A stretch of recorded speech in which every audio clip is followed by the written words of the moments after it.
Hello guys, welcome back to my channel and enjoy this fanfic part 2. Now let's start the fanfic.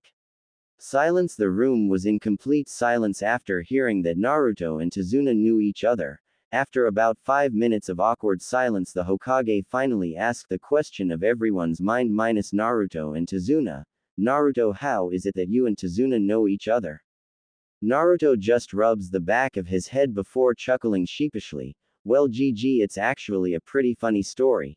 You see, about 4 years ago I kinda may have left the village one night to train in some of the more noticeable techniques of my bloodline while Anko-chan was on that month-long mission that required her specific set of skills. After a few seconds of letting what Naruto just said sink in, everyone minus Tazuna yelled at the same time, "You did what?" Which was heard all throughout the village. After regaining his recovering from nearly going deaf due to how loud everyone yelled, Naruto just chuckled. Like I said, I left the village to train in the more noticeable techniques of my bloodline. While training, I noticed Tazuna here getting harassed by some bandits and went to help him. After dealing with the bandits, he thanked me, before I offered to escort him back to his house in order to make sure it didn't happen again. And after escorting him home and meeting his family, I left and returned to the village. Once he was done, the Hokage merely rubbed the bridge of his nose and muttered, "I'm really too old for this kind of shit." He then turned to Naruto and looked at him seriously. "Naruto, please don't ever pull a stunt like that again, and besides, how did you even leave the village? All the gates have guards watching them." Naruto chuckles. "Well, I may have just slipped right by the gate guards since they were sleeping. I think it was Izumo and Kotetsu," he says before he notices a tick mark appear on the Hokage's forehead before he turns to Iruka. "Iruka, please remind me to assign Izumo and Kotetsu to clean the Akamichi sewer system for the next month, please." Everyone who knew what that specific mission was shuddered as their faces turned green. He then turns back to Team 8 inches. "Okay, Team 8, you have your mission dismissed." Team 8 nodded before leaving the tower with Tazuna. Once outside, Kurenai turns to Team 8 inches. "Okay, meet at the southern gate in 30 minutes. Pack for a month-long mission." Anko and the rest of the team nod before going to pack. 30 minutes later, Team 8 gather at the southern gate with Tazuna before setting out towards Nami no Kuni An. I think that's what it's called. As they were walking, Naruto notices Tazuna drinking from his jug of sake and decides to speak up. "Hey Tazuna, please refrain from drinking until we get to your house. If you do, I will give you a few bottles of this." He then pulls out a large bottle of sake from one of the storage seals within his trench coat. Tazuna's eyes nearly jump out of his head when he sees what Naruto is holding before stuttering out, "Is that what I think it is?" Naruto smirks before nodding his head. "Yep, it's Kitsune's Ambrosia brand sake." After he says this, everyone stops walking and looks at him while Anko and Kurenai look at the bottle drooling. Hinata then asks the question on everyone's minds, Naruto-kun, how did you get that? It's the rarest and most expensive sake in the entire elemental nations." Naruto just chuckles. "Well, Hinata-chan, that's simple. I'm the one who invented and makes it. I thought it would be pretty obvious considering it's named Kitsune's Ambrosia after all." This little piece of info made everyone's jaws drop so fast they made a small crater in the ground. Anko was the first one to recover before giving Naruto a sadistic smile. "Oh Naruto-kun, have you been holding out on me?" "I hope not, because if you have, I will have to punish you," she says, causing Naruto to gulp. "Well, Anko-chan, I was planning on surprising you with a year's supply for your birthday along with all you can eat Naruto special dango," he says, hoping to calm his angry fiancé. At hearing what Naruto had just said, Anko lets out a very out-of-character squeal and glomps Naruto. "Oh Naruto-kun, you're the greatest fiancé there is. I might just have to give you a reward later." Anko then looks over at Hinata before winking at her. "Of course, Hinata-chan will be joining us too. After all, she is your fiancé too," which causes Naruto to blush slightly and Hinata blush atomically. Shino to adjust the collar of his coat so it hides more of his face. Kurenai blushes slightly, picturing what that might look like before quickly shoving said thoughts away, thinking, "I shouldn't be thinking such things. I'm not a pervert, let alone a closet pervert. Oh poor Kurenai, just keep telling yourself that. Cue evil chuckle Iruka, you lucky bastard." While all this was happening, Tazuna stood there trying to process what he had just heard before asking, Naruto, what did she mean by her and Hinata being your fiancés? Naruto chuckles, well, due to be the last male of two clans. And having a never before seen bloodline, I have to take multiple wives. However, that doesn't mean I will just marry anyone. I will only marry someone if both of us truly love each other. When Naruto had finished, Tazuna was kneeling on the ground drawing circles in the dirt, mumbling something along the lines of, damn lucky bastard, before Shino patted his shoulder and just nodded before they continued on their way. After walking for a while, Naruto notices a strange puddle in the middle of the road and looks to Anko and Kurenai, who nod. As they pass the puddle, it erupts. Two people jump out wearing breathing masks, gray cloaks and pants, and clawed gauntlets on their hands connected by a chain, before running and wrapping the chain around Kurenai and Anko. Two down, they say as they pull the chain, ripping Kurenai and Anko to shreds before looking to Naruto, who has a pair of kunai drawn, Shino, who is already releasing some of his bugs, and Hinata, who is in her clan's taijutsu stance with her Byakugan active. 4 to go, they say before charging the group. Naruto turns to Hinata and Shino. Hinata, Shino, defensive positions around Tazuna, I will deal with them. Hinata and Shino and take up defensive positions around Tazuna as Naruto turns back to the two ninja in front of him. Now where were we? Oh, we were at the point where I proceed to kick your before shoving, taking those fancy gauntlets of yours and shoving them up your, he says with a smirk before charging at them. The two enemy ninja are furious at what this little brat just said and charge in wildly, intending on ripping him to shreds before they feel an intense pain in their legs in the jaws of two reptile-like creatures whose heads are sticking out the ground before they trip, and said creatures burst from the ground, landing on the two ninjas' backs and sinking their claws in, pinning them to the ground. Naruto just looks at them before smirking and saying, you can come out now, Anko-chan, Kurenai-sensei. As Anko and Kurenai appear from their hiding spot in the trees, and Anko says, geez Naruto-kun, it's no fun hiding from you anymore, you're too good at finding me. Naruto just chuckles, well, I have had lots of practice of the years, Anko-chan, before he turns to the two ninjas currently pinned under his raptor clones as he had taken to calling them. Now what are the demon brothers of the hidden mist village doing way out here, and considering that you are missing nins, it can't be anything good. The now named demon brothers look up at Naruto before saying, we were hired to kill the bridge builder, but we weren't told he had hired ninjas from Konoha. Naruto just smiles, well, that's bad news for you, cause you see, Tazuna just so happens to be a friend of mine, and one of the things I can't stand the most is when people try to hurt my friends, so give me one good reason why I shouldn't just feed you to my friends that are keeping you pinned right now, he says with a sadistic smile which causes the demon brothers to gulp. Well, you could kill us, or you could send us back to village where we could be interrogated and possibly have info that could benefit Konoha, they say, trying to save their. However, Naruto just smiles. Well, I could do that, but I think I will put it to a vote, and turns to the rest of the group. So who thinks should send them back to Konoha?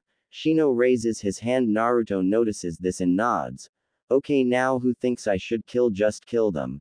At this, the rest of the group raises their hands and Naruto smirks before turning back to the two demon brothers who are shaking in fear. Well, it seems we have reached a decision. He then looks at the two raptor clones and says, you know what to do, just make it quick and painless. They deserve at least that. The raptor clones nod before lowering their jaws the demon brothers' necks. Naruto then turns to the rest of the team and Tazuna. Well, now that that's taken care of, let's be on our way, and Tazuna can tell us why he lied about the mission, which causes Tazuna to gulp.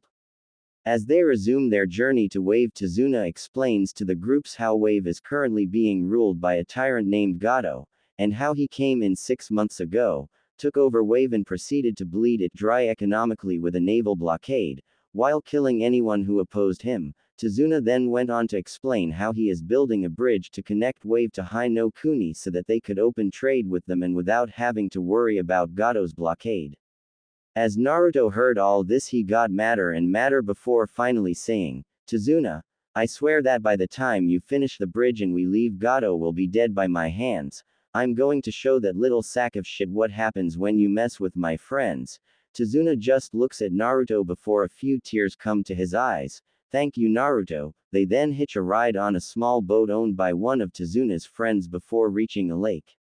The bushes rustle and out jumps a white rabbit which raises red flags in Anko and Kurenai's minds while Naruto just thinks, that rabbit looks familiar, I wonder. However before he can think on it further he hears Kurenai and Anko yell, "Get down!" And he does as a large Zanbeitu goes sailing over them before getting stuck in a tree, and a tall shirtless man with bandages around his mouth, wearing black and white camouflage pants, and spiky black hair stands on its hilt.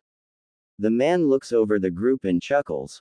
Well, if Konoha's Genjutsu mistress Kurenai Yuhi, Snake mistress Anko Mitarashi, and Aburame, a Hyuga, and he says before stopping when he says Naruto can laughs out loud, well I'll be damned as that Yugaki, it sure has been a while and you seem to have grown a bit since I last saw you.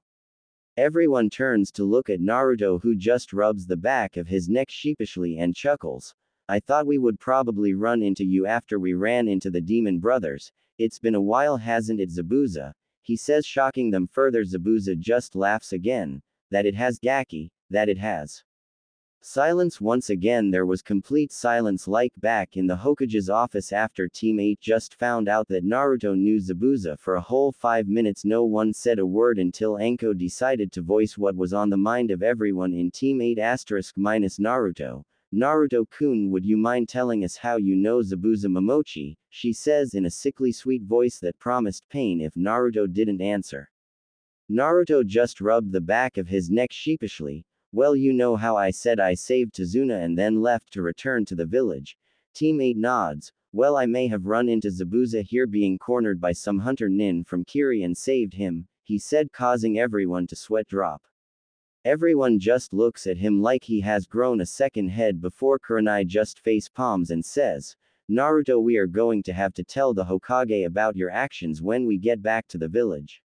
Naruto just nods and turns back to Zabuza. So Zabuza, I take it that Gato hired you to kill Tazuna?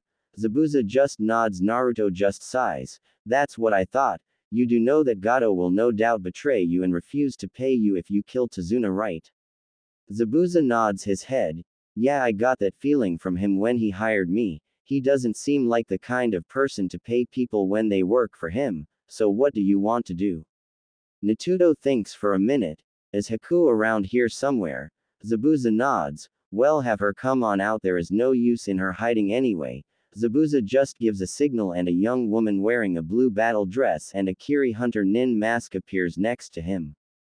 The now named Haku removes her mask revealing a beautiful young woman. Hello Naruto, it's been a long time, causing Naruto to smile.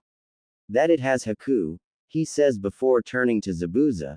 So Zabuza, how about this, you and I spar Kenjutsu only, before you go back to Gato and tell him you failed, then in 1 week we meet at the Tazuna's bridge and fight, until Gato shows up with a group of mercenaries which he probably will, and reveal his betrayal of you, in which we take care of him before going to his mansion and stealing all his money. After hearing this everyone's eyes are wide. Zabuza laughs. You got a deal Gaki, let's see your skills. He then grabs Kuruchikobo and gets into a stance, however his jaw hits the ground when he sees the sword Naruto is holding. In his hand is a 6-foot-long Nodashi with a black blade and handle. Zabuza just looks at the sword before managing to say, is that the sword? I think it is. Naruto just chuckles. If you think this sword is Masamune, then you would be correct. The same sword that once belonged to the Red Death of Konoha, Kushina Uzumaki, who just so happens to be my mother, he says with a sadistic smile. Zabuza just gulps and sums up the situation in just 2 words. Well shit, before he charges a swinging his blade which Naruto easily blocks before pushing him back and making him off balance. Naruto takes advantage of this, charging forward and swinging Masamune diagonally, making a shallow gash on Zabuza's chest before jumping back to avoid a slash aimed at his arm. Naruto chuckles. Looks like I got first blood, Zabuza, causing Zabuza to laugh. Impressive Gaki, not many have been able to draw first blood on me, he says before charging back at Naruto, who meets him halfway and locks blades with him.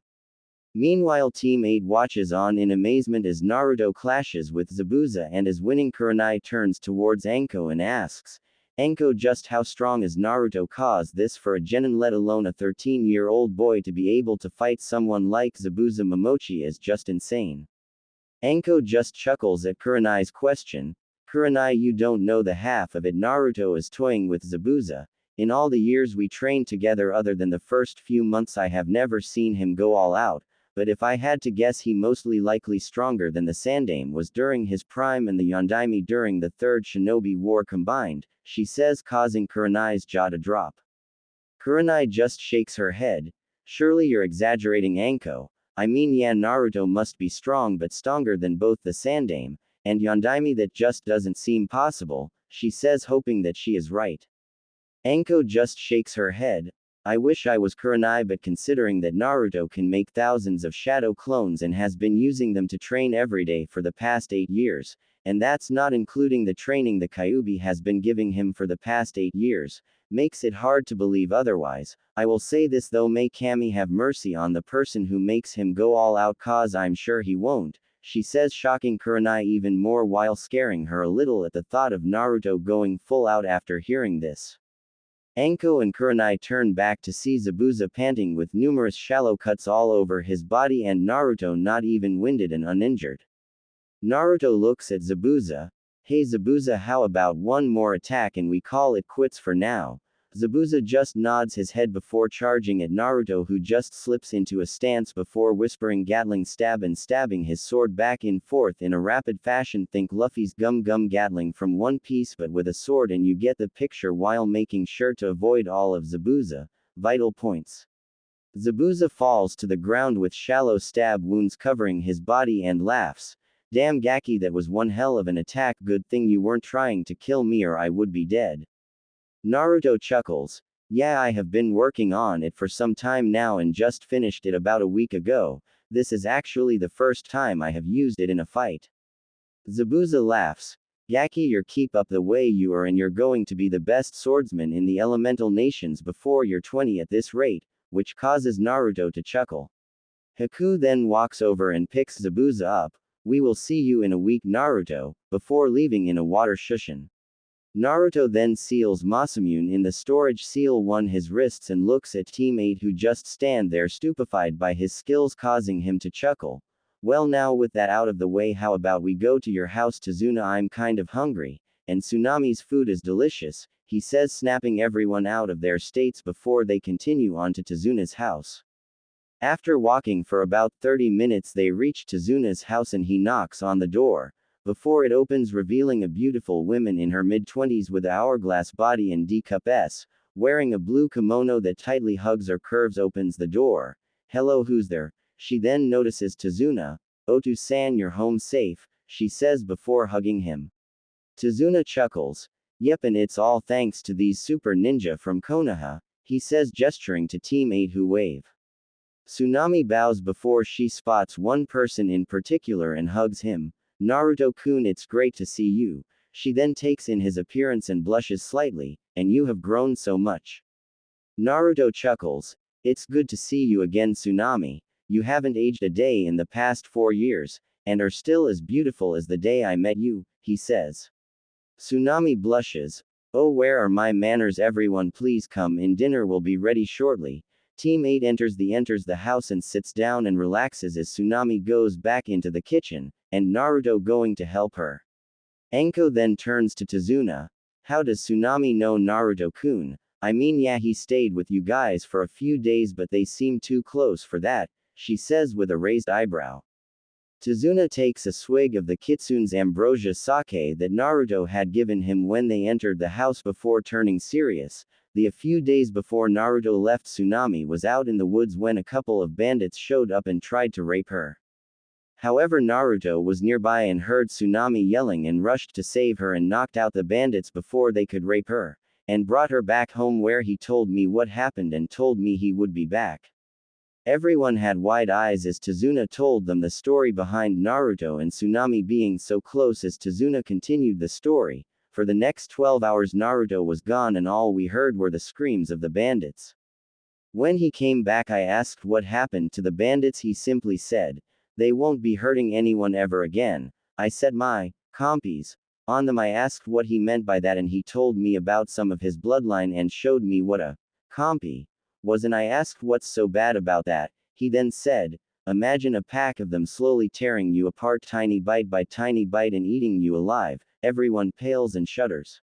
Tazuna continues, yeah, I had the same reaction. He then asked me to keep all of this from Tsunami, which I agreed. I then asked him why he killed them in such a brutal way and he said, there are a few things I have zero tolerance for and rape, attempted rape is one if those things and anyone who dares to try such a thing will die the same way.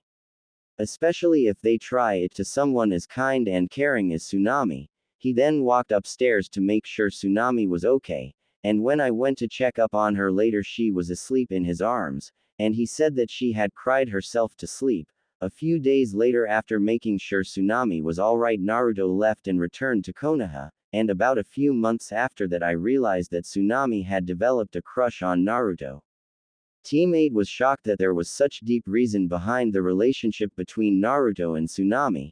Anko and Hinata looked at each other sharing a look that said, we know what we must do, before nodding. Tsunami and Naruto then walked out of the kitchen with plates of food for everyone and sat at the table when the door opened and in walked a 8-year-old boy wearing overalls and a hat. Tsunami looked up, Inari, you're just in time for dinner and your grandfather is home.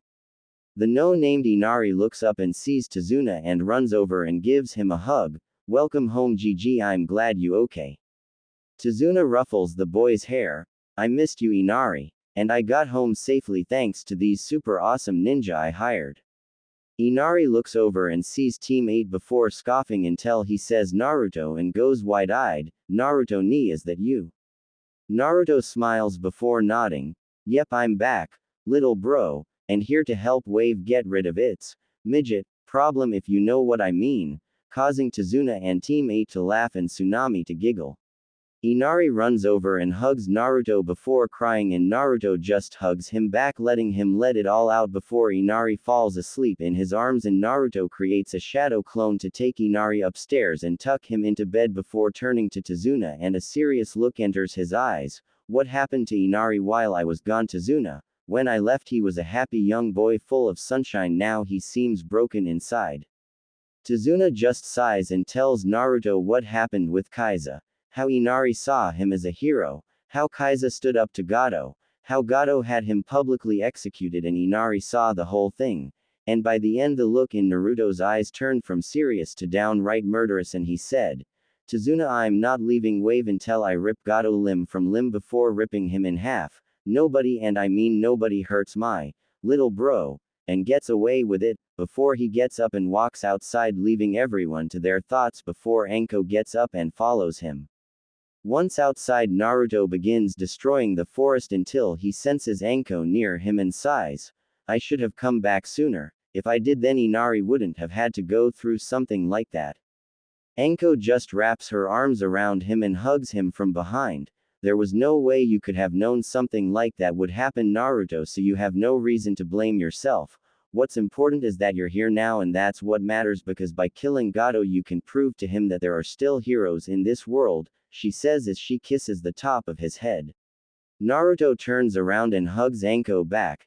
Thank you Anko-chan you always know what to say to cheer me up, he says before he gives her a quick kiss on the lips. Now let's go back everyone is probably worried about us, he says before he and Anko head back to the house.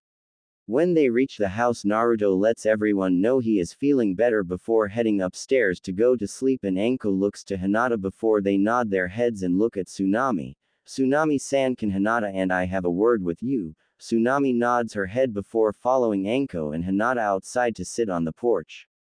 The next day Naruto wakes and head downstairs to help Tsunami make breakfast and notices everyone besides her is out of the house. He pays it no mind and goes to help Tsunami. Good morning Tsunami, would you like some help with the dishes? Tsunami turns around to see Naruto and blushes slightly. Good morning Naruto-kun, and yes that would be nice, she says. Naruto helps her make breakfast. Tsunami then sets down the dish she was drying and turning to Naruto. Naruto-kun, there is something I need to tell you. Naruto stops washing the dish he had in his hands, dries his hands and turns to Tsunami. What is it Tsunami, you can tell me anything.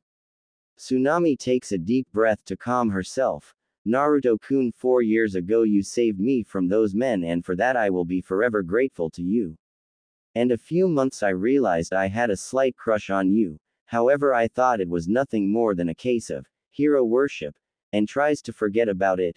However, as time went on, the crush just got stronger, and it felt like a part of my heart was missing. However, then you came back and I felt like the missing piece of my heart had returned, and I realized that I love you, she said, shocking Naruto. Naruto just looked at Tsunami. Tsunami, I won't lie, you really surprised me with what you just said, and your confession was absolutely beautiful. And you are a beautiful woman that any man would be lucky to be in a relationship with you, but there is something you need to know about me that might change the way you feel about me, he says. Naruto was about to continue, but Tsunami cuts him off. I already know about you being the container of the Kyuubi, and having to take multiple wives, Naruto, and I don't care that you hold the Kyuubi. Even if you were the Kyuubi itself, that wouldn't change the way I feel about you. And about you having to take multiple wives, it doesn't bother me at all, because I am positive that if anyone would be able to treat each wife with respect and treating each wife equally, it would be you. That's how big your heart is and how much love you hold within it, she says, shocking Naruto. Naruto just processes everything she just said before realizing, but how do you know about the Kyuubi and me having to take multiple wives? The only way you would know that is if he and realizes, it was Anko and Hinata, wasn't it? They realized your feelings for me and wanted to make sure they were genuine, didn't they? Tsunami just nods. Yes, last night they confronted me about my feelings for you, and after I told them, they told me about you being the container of the Kyuubi and having to take multiple wives due to being the last of your clans. I said I didn't care and that as long as you treated each of your wives equally, I am fine with sharing. They then said that you currently have 4 fiancés including themselves, and that I had their blessing to be with you if you accepted my feelings. Naruto just smiles. I won't lie, Tsunami, I am attracted to you. Not only are you beautiful on the outside, but you're also beautiful on the inside. You are caring, kind-hearted, gentle, and whenever you smile it radiates a loving warmth that only someone who is not only pure of heart but also pure of soul can radiate. And I would not only love to but also be honored to have you as one of my fiancées and future wives, while having Inari as a son in the future. A tear of joy began to form in the corners of Tsunami's eyes with each word Naruto says and trail down her cheeks before Naruto reaches up and wipes them away and cups her cheek within, smiling. Naruto then leans in and kisses her on the lips lovingly, causing her to melt into the kiss and wrap her arms around his neck, pulling him closer to her. They stay this way, just basking in each other's presence until the need for air, and they break the kiss. Naruto stares into Tsunami's eyes lovingly and she stares back before he hugs her to his chest, feeling her warmth against him as she snuggles deeper into his chest, taking in his scent. Naruto just holds her tighter. Tsunami, let's wait till after Gato is taken care of to tell Tazuna and Inari about us. It would make for a nice surprise. Tsunami just nods. Also, when this is taken care of, I would like for you and Inari for come live with my in Konoha. I have more than enough room in my house and would feel a lot better knowing my fiancé, future wife, and future stepson would are safe and nearby. Your father can come to if he wants. Tsunami just stands there shocked before smiling and nodding. Of course, Naruto-kun, I would love to, and Inari would love to live with his future father, and there are probably plenty of kids for him to make friends with. Naruto smiles before kissing her on the lips again. I look forward to our beautiful future together as a family, my loving Nami-chan, he says, looking into her eyes. Tsunami smiles before saying, as do I, my loving and future husband Naru-kun, and giving him a quick peck on the lips before they go back to cleaning dishes. Later in the day, the rest of Team 8 and Tazuna return home from working on the bridge to find Tsunami smiling and humming a happy tune as Naruto helps her get dinner ready, which confuses most of the team except for Anko and Hinata, who realize that she must have told Naruto about her feelings for him and he returning them, which causes them to smile. The week passes and the day arrives for Team 8 to meet Zabuza on the bridge, and they head out to meet with Zabuza and wait for Gato to arrive, but not before Naruto makes a dozen shadow clones to watch over Tsunami and Inari. When they get to the bridge, they find Zabuza and Haku waiting for them. Zabuza smirks at seeing Naruto and Team 8 arrive. About time you showed up, Gaki. We have been waiting here for over an hour. Naruto just smiles back. Sorry Zabuza, we wanted some breakfast before we take out the trash. Oh, and here, he tosses them each a bento. Thought you might be hungry now. What do you want to do till the little rat shows up? Zabuza smiles as before eating the bento. Well, we could have another spar, but I would rather save my energy for dealing with the backstabbing little bastard if that's okay with you. So how about we create some clones to fight it out while we just relax? Naruto nods before he and Zabuza each create a clone and have them fight. He then turns towards Zabuza and pulls out a deck of cards. Up for some poker while we wait. Zabuza just chuckles. You're on, Gaki, and you're going down. I may not be able to beat you in Kenjutsu, but I will wipe the floor with you in poker, he says before Naruto deals the cards. 1 hour later, and Zabuza losing every hand of poker, they hear the sound of a large group of people walking on the edge of the bridge and look over to see Gato standing there with 300 thugs carrying various weapons. Gato looks at the scene before him and fumes. Zabuza, what the hell is the meaning of this? I hire you to kill the bridge builder and the ninja guarding him, and instead you're playing cards with them. Zabuza just laughs. Don't be surprised, Gato. I knew all along that you were never going to pay me, so I had a contingency plan in case such a thing happened. Gato is furious before yelling to his men, kill them all but leave the women alive, they will provide some fun later on, before suddenly the temperature plummets and Gato looks at Naruto, whose bangs are covering his eyes. Naruto shakes in rage. Zabuza, no matter what, do not interfere with what's about to happen or I will kill you. Is that understood? He says in a voice that sends shivers down everyone's spines. Zabuza just nods, scared shitless of Naruto at the moment. Naruto then turns towards Gato and his thugs before rolling up the sleeves of his trenchcoat, revealing a pair of storage seals, and bites his thumbs before swiping his blood over them. He looks at Gato with pure murder in his eyes and says, Gato, you oppressed the people of Wave, killed a man, you was a hero to a boy I consider my little brother in all but blood, and then threatened not only 2 of my fiancés but also another woman who is like a older sister to me with rape. There is no forgiveness for your crimes. You and every man you brought with you here today will die by my hands. However, you should feel honored. Know that you're the first to witness this technique. Saurian Soul. Raptor Swarm. After saying the name of the technique, the storage seals on his arms glow before there is a cloud of smoke. When the smoke clears, standing on the bridge are 500 of Naruto's raptor clones just waiting for him to give the command. Naruto raises his arm in the arm before swiping it down and saying, kill them all but leave Gato alive, he is mine. What happens next can only be described as a bloodbath. The raptors tear into Gato's thugs like a tornado in a trailer park. Sorry, the only comparison I could think of to describe the carnage. Blood and body parts fly everywhere. The swarm tears the thugs to shreds, leaving only Gato alive, who is paralyzed in fear. When the raptors are done, all that's left of Gato's men are piles of severed limbs and shredded torsos.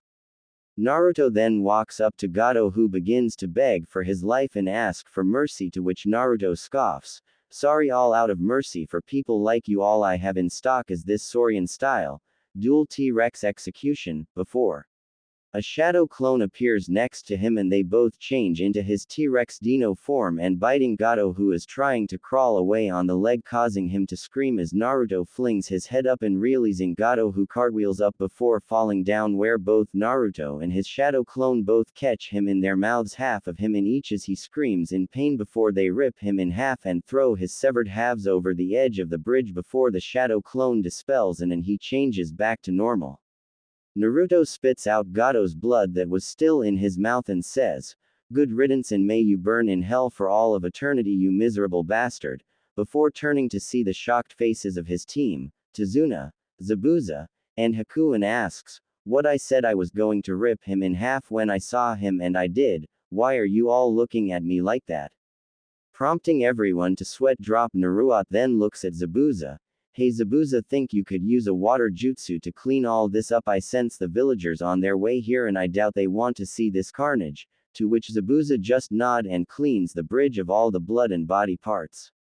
Naruto walks over to his team just as a mob of Wave's villagers show up with makeshift weapons, with Inari leading them, to which he just smiles. Yeah, what's all this about? If you're looking for Gato, you just missed him. He ended up have a accident. and fell to pieces, he says, causing those who knew what really happened to sweat drop.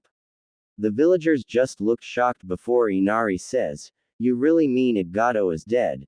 Naruto just nods. Inari runs up and hugs Naruto as the villagers start cheering. As Naruto hugs Inari, he sees Tsunami walking toward him and smiles as she comes up and kisses him on the lips, to the surprise of Kurenai, Tazuna, Inari, Zabuza, Haku, and the villagers. Before Naruto says, "I told you I would take care it." Tsunami just smiles. "I never doubted you for a moment." Inari then looks at his mom before asking why she did that. What makes her smile?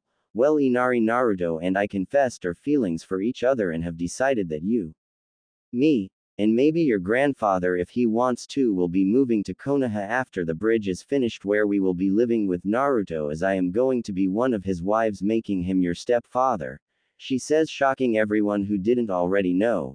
Inari looks at Naruto, who only smiles and nods before Inari hugs him again, saying, "To-san," over and over again, to which Naruto just hugs him tighter while repeating, "Yes," after each time he says it. That night, Wave celebrates their freedom with food, dancing, and drinks. The next morning, Naruto wakes up to find 3 women in bed with him.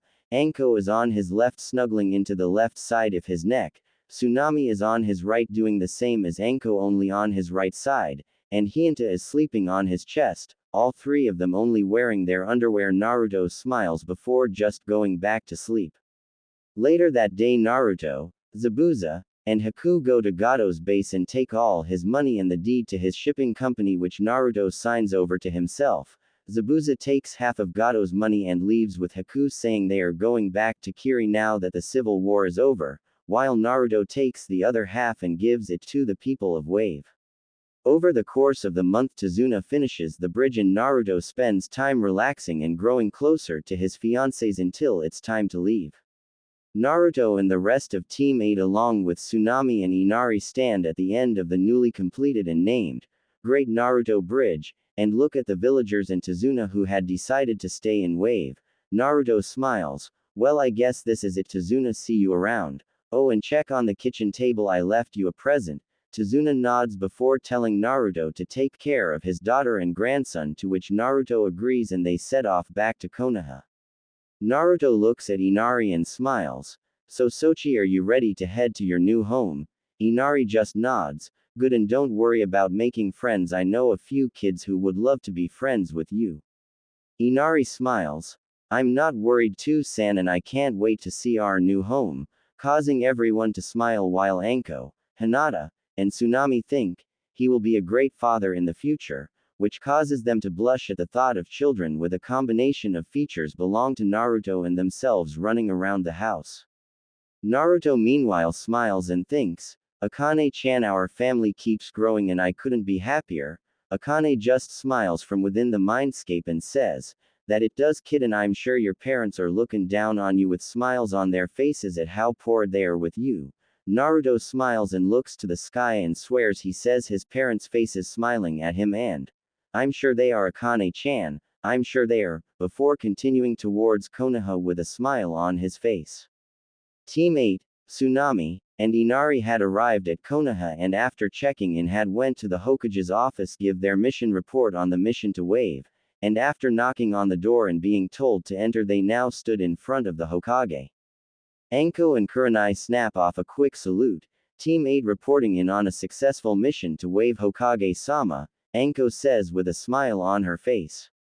The Hokage just nods and tells them to proceed to give the mission report, not leaving anything out. From leaving the village, encountering the demon brothers and finding out that Tazuna had lied about the mission details, continuing the mission, encounter Zabuza and discovering he and Naruto knew each other, which causes Hiruzen to just shake his head and Naruto to chuckle.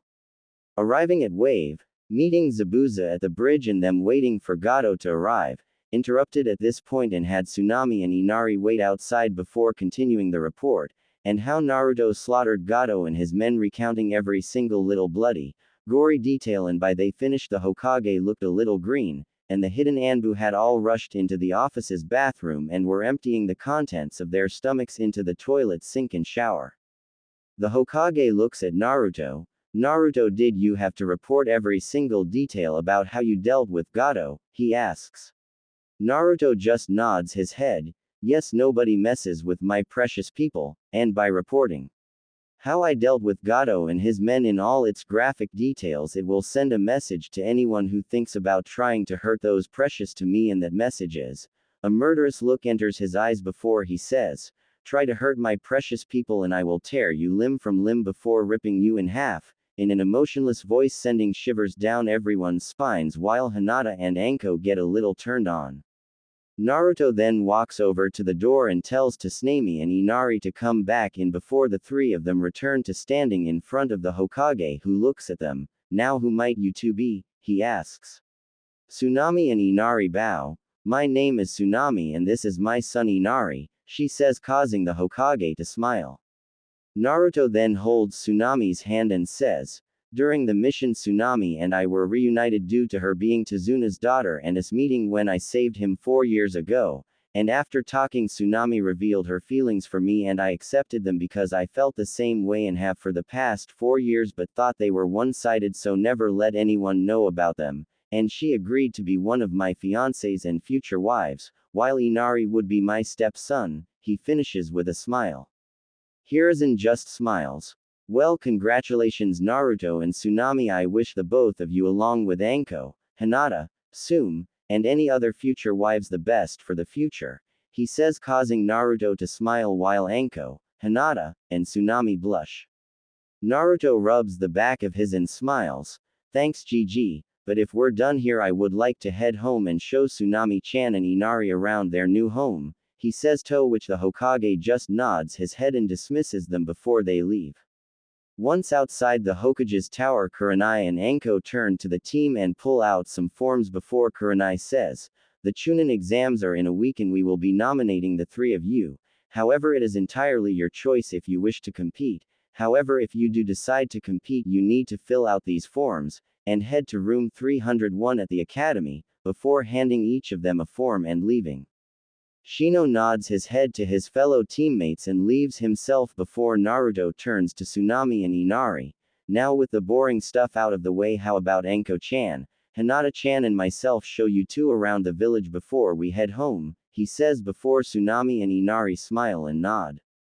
After showing Tsunami and Inari around the village, the group arrives at Naruto's house and the sheer size and elegance of it leaves Tsunami and Inari speechless. Naruto chuckles and shows them in and showing them around, before making dinner and showing them to their rooms and going to bed.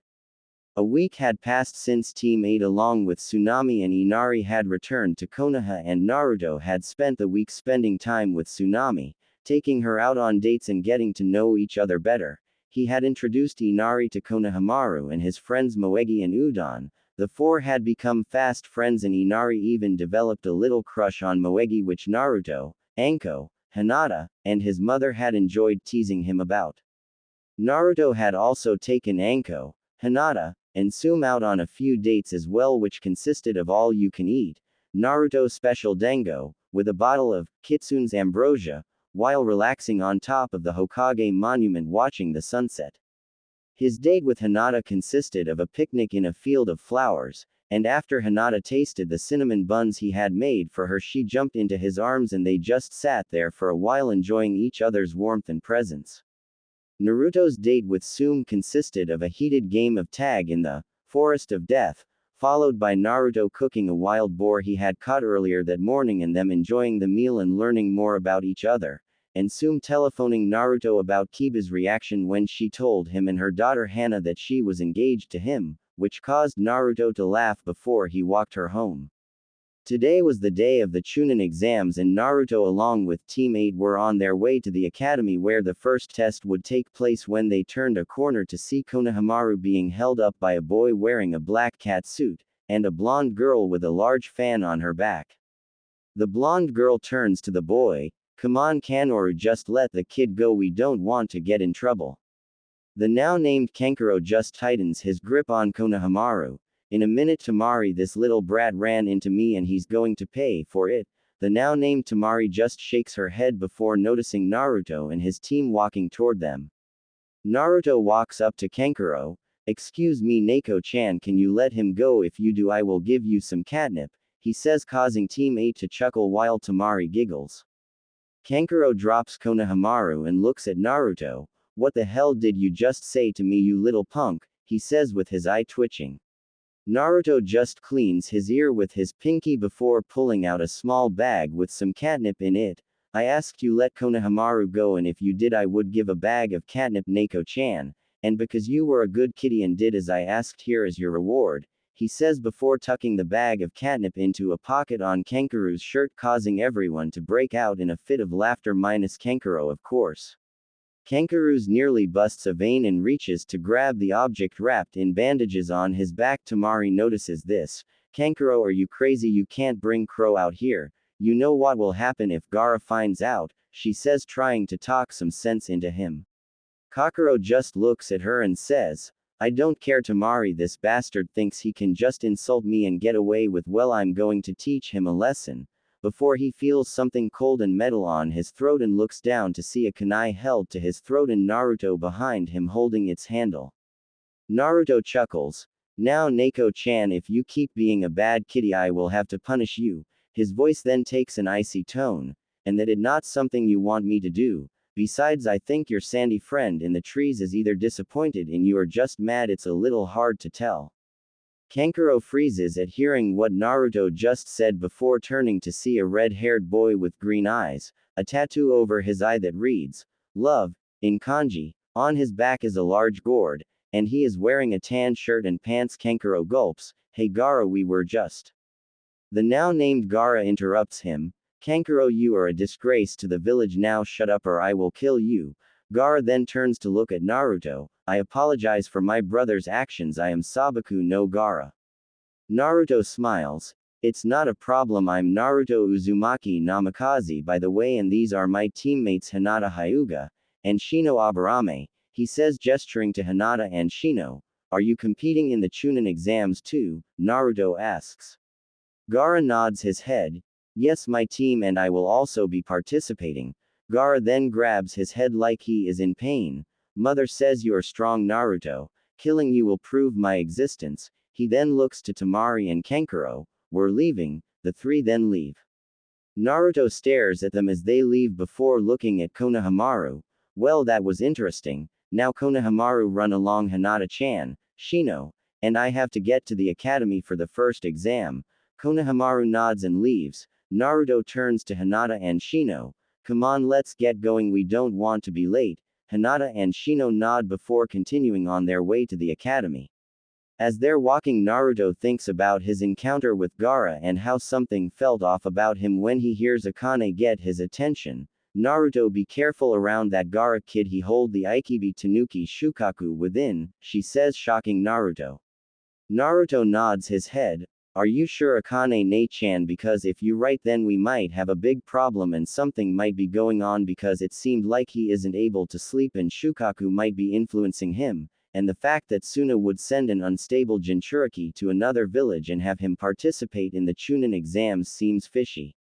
Akane just nods from within his mindscape. I know and I'm positive that he holds the Aikibi. I can sense the Yuki in him, and his mastery over sand as a dead giveaway due to it being a trait that all of the Aikibi's hosts gain, and the fact that he can't sleep means his seal is either faulty or has been tampered with. Whatever the case, you should inform the Hokage as soon as possible, because I got a bad feeling that something really big is going to go down soon, she says, getting a nod from Naruto. Naruto creates a shadow clone and has him go inform the Sandaime of what he has discovered before turning to Hinata and Shino and letting them know what Akane had told him, shocking both of them before they continue on their way. With the Naruto clone, the clone had just arrived to the Hokage's office, surprising the Sandaime. Naruto, what are you doing here? Shouldn't you be on your way to the first exam? He asks.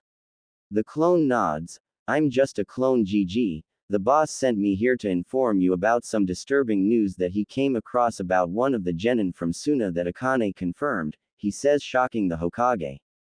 Hiruzen turns serious. What has he discovered? For him to have to inform me right away, it can't be good news, he says before the look in the clone's eyes confirms his suspicions. The clone just nods his head. Indeed it is. The boss found out that Suna Genin Gara no Sabaku is the holder of the Aikibi Tanuki Shukaku, and to make matters worse, the Biju seems to be able to influence Gara quite heavily to the point that prevents Gara from sleeping. Which can only mean that either the seal holding the Aikibi is faulty or has been tampered with to give the Biju more control, and the fact that Suna sent him to another village for the Chunin exams, let alone an allied one, raises too many red flags, which the boss believes can only mean one thing: Suna plans to attack the village at some point during the Chunin exams, most likely during the final exam, whatever that may be, he finishes. Hiruzen just nods grimly. This is very disturbing news, but based on the evidence you have provided, we must prepare for the worst case scenario.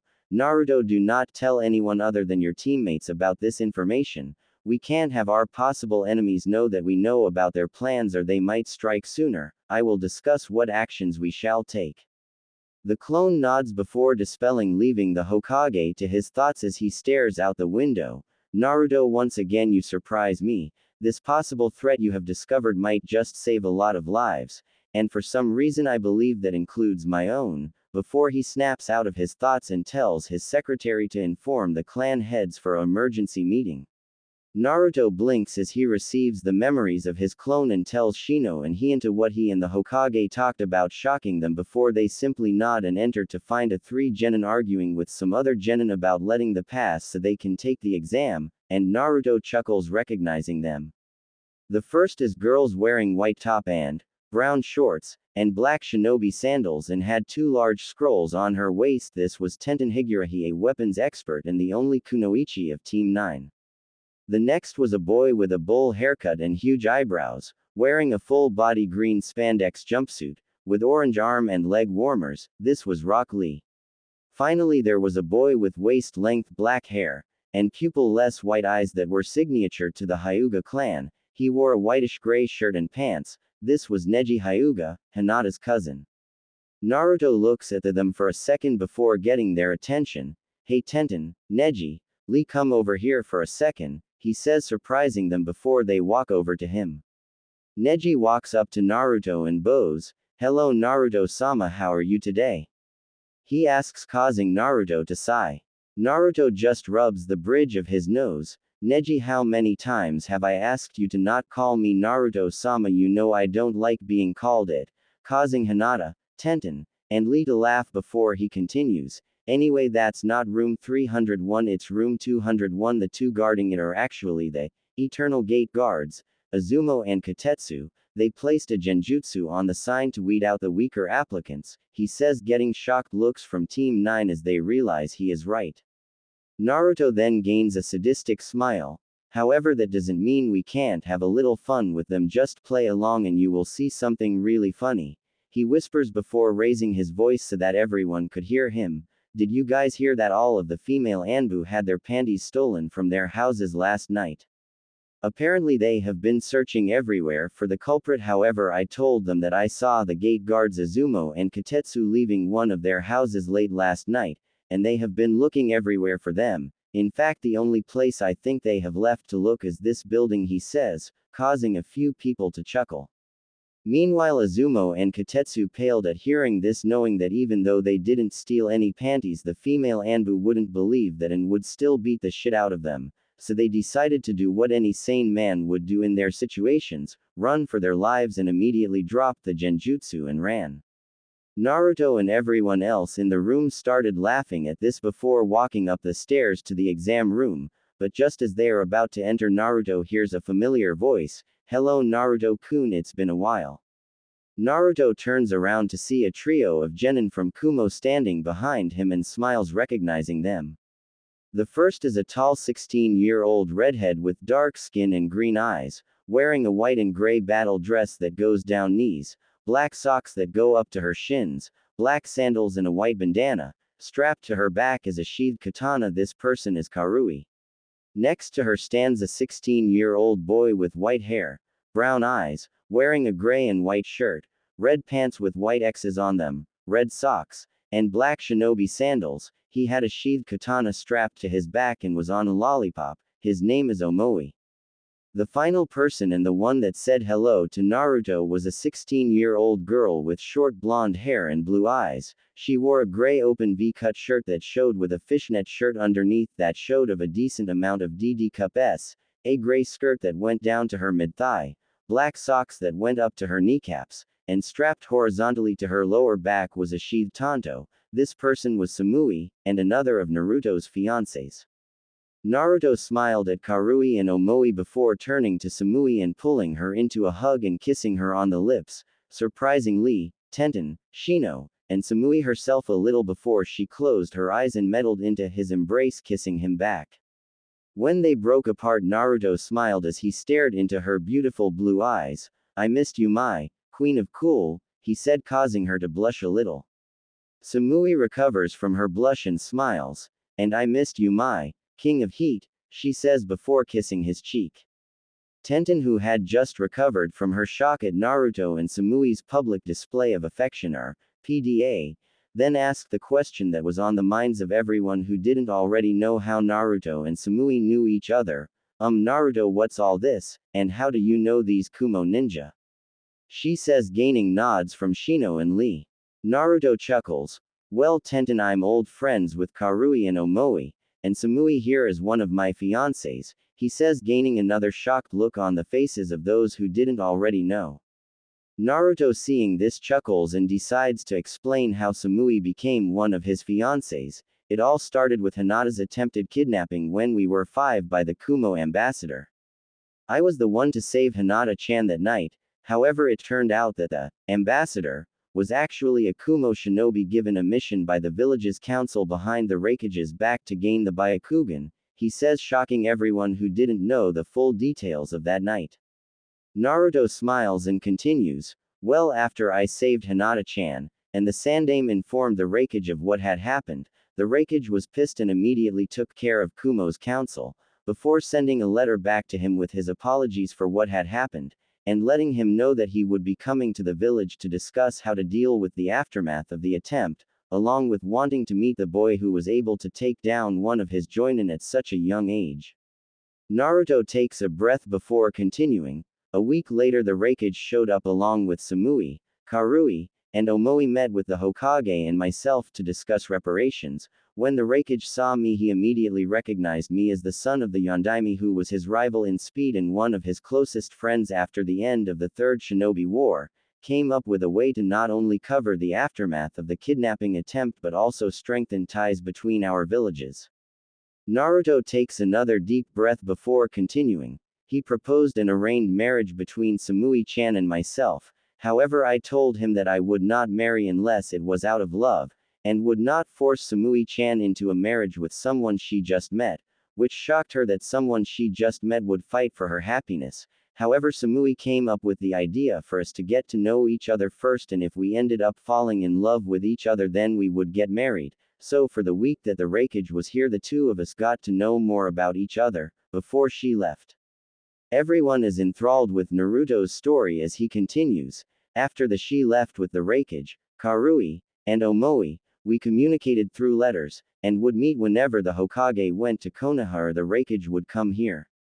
And over time we genuinely fell in love with each other and confessed our feelings to each other. Samui knew I would have to take multiple wives to restore my clans and at first was apprehensive about it, but after meeting Anko-chan and Hinata-chan and getting to know them, she fully accepted the fact on the condition that I love and treat each of my wives equally. And after informing the Hokage and Raikage of this, we were engaged to each other and have been ever since. And after I turned 16, we along with the rest of my fiancés will be getting married," he finishes. Everyone is speechless as Naruto finishes his story. Naruto turns and gives Samui a quick kiss on the cheek. "Go ahead into the exam room, I will be right behind you. After I deal with a certain emo who is smugly making his hair like he is Kami herself." Samui and her team, realizing who Naruto is talking about, nod their heads and leave, not wanting to deal with the headache that is surely coming their way. Right after Samui and her team enter the exam room, a familiar group of people walk up the staircase, these people being teams 7 and 10, consisting of Kiba Inuzuka, the king of emos himself, Sasuke Uchiha, and the pink banshee Sakura Haruno, for team 7, and Ino Yamanaka, Shikamaru Nara, and Choji Akamichi of Team 10. Sasuke sees Naruto and smirks smugly. Well, if it isn't the Dobi and his little team of weaklings. Delusional much. He then sees Team 9 inches along with more people to see the might of the Uchiha clan, again delusional much. Naruto just cleans his ear with his pinky before turning to Sasuke. Did you say something? All I heard was a duck quacking, causing Sasuke to clench his fists and grit his teeth. Meanwhile in the Jonin lounge Kakashi smiles proudly at his sensei's son following him in the ways of the hip cool attitude, while the other Jonin laugh at how Naruto dealt with the spoiled brat of an Uchiha, and Maida Guy yells about Kakashi's hip cool attitude, infecting the younger generation. Naruto then turns to Kiba. Hey Kiba, you still able to hear, and have your anal virginity intact after being on a team with the Banshee and Sasuke, causing everyone to laugh except for Sasuke and Sakura, whose faces turn red with anger, and Sasuke clenches his fists tighter and grinds his teeth harder. Kiba finishes laughing. Yeah, thanks to the ear plugs you gave me and Kakashi-sensei letting me sleep in his tent whenever we are on missions I do. Naruto Otu-san, he says, shocking everyone that didn't know Naruto and Kiba's mother Sume were engaged. Naruto chuckles. Watch it, Sochi, don't make me have to bend you over my knee and give you a spanking in front of everyone. Which causes Kiba to pale at the thought and everyone minus Sasuke and Sakura to laugh.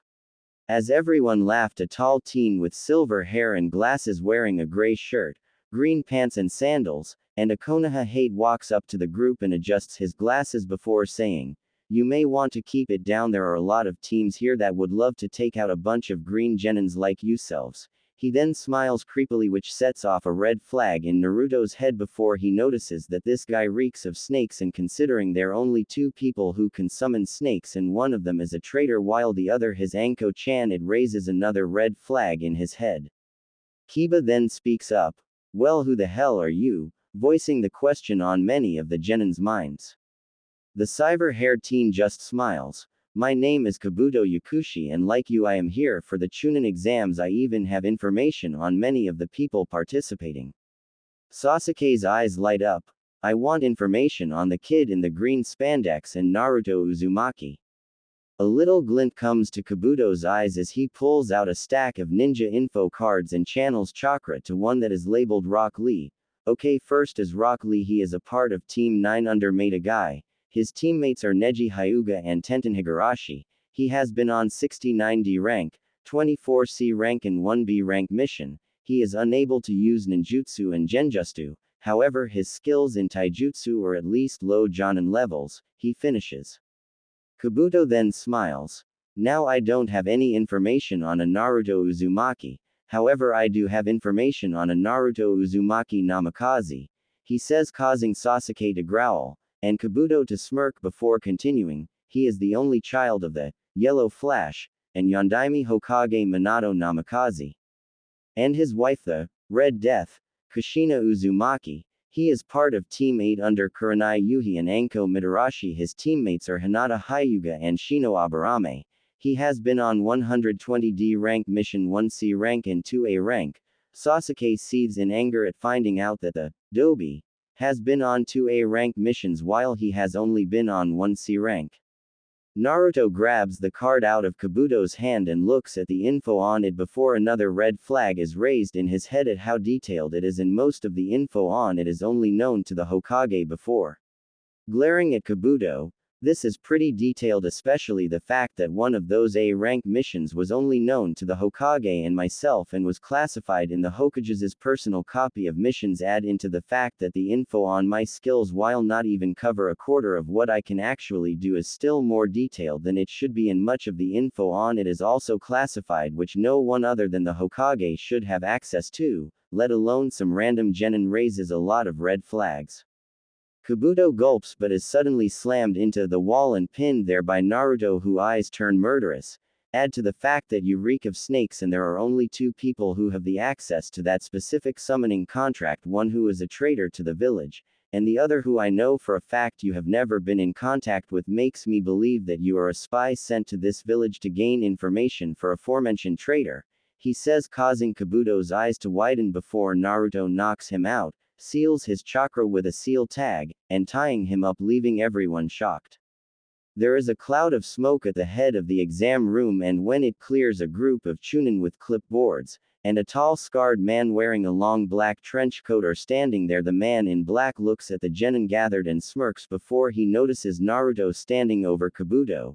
"Genin Uzumaki Namikaze, what is the meaning if this?" he says in a voice that sends shivers down the spines of all the genin minus Naruto. Naruto chuckles. "Well, Ibiki ni-san, I was just minding my own business waiting for the exam to start with my team when Genin Kabuto Yakushi here came up and began handing out information on those gathered here to anyone who wanted it, and after the Emo Uchiha asked for information on Rock Lee and myself, after which he revealed the stats of Rock Lee." Naruto takes a breath before continuing. However, he then went on to reveal some information about me, including that of how many missions I have been on along with what rank they were, some of which are only known to myself and the Hokage. I proceeded to take said info card and have a peek on it, which went on to reveal even more classified information that only the Hokage and myself are aware of. It raised more red flags, not to mention he reeks of snakes. I concluded he must be a spy in the category of OS and subdued him by knocking him unconscious, sealing his chakra, and tying him up so that he may be interrogated. He finishes before smirking. "However, if I knew you were going to be the one to give us the test, I also would have slapped a bow on him for you," he says. Ibiki chuckles. "Damn Naruto, you sure have been busy and good work on catching another traitor." He then signals and some Anbu arrive to take Kabuto away before he turns to everyone. "All right, with that out of the way, take your seats. The first exam will be starting in 5 minutes. Everyone takes their seats to begin the exam, and Ibiki goes over the rules. Exam is the same as canon, except Samui's team also passes. 1 hour later, Ibiki has just given the 10th question and informed those who are left that they pass when the window breaks and a black ball flies through the air before attaching to the blackboard and opening, revealing a banner that says, "The incredibly Anko Mitarashi, soon to be Uzumaki Namikaze, is here." Underneath that is a chibi drawing of Naruto and Anko, with Naruto in a tuxedo, carrying Anko, who is in a wedding dress bridal style. However, Anko isn't standing next to the banner, she is sitting in Naruto's lap making out with him, causing many of the males in the room to suffer nosebleeds before Ibiki clears his throat, gaining Naruto and Anko's attention. "Anko, you're early." Naruto, Anko, Hinata, Samui and his clones had arrived at the entrance to the Forest of Death, and were sitting around talking with each other when the rest of the genin arrived, and Anko switches to Scary Proctor mode, and begins to explain the second exam. "All right, maggots, here is how the second exam is going to go, so shut up and pay attention," she says, getting their attention and causing a few to gulp.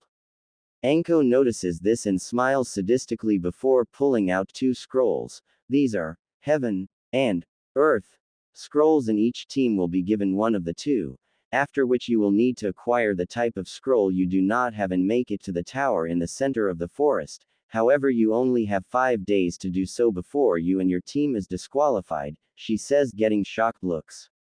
Choji drops his bag of chips that he was eating and manages to stutter out, 5 days, what will we do about food, he says, getting nods from some of the other genin gathered.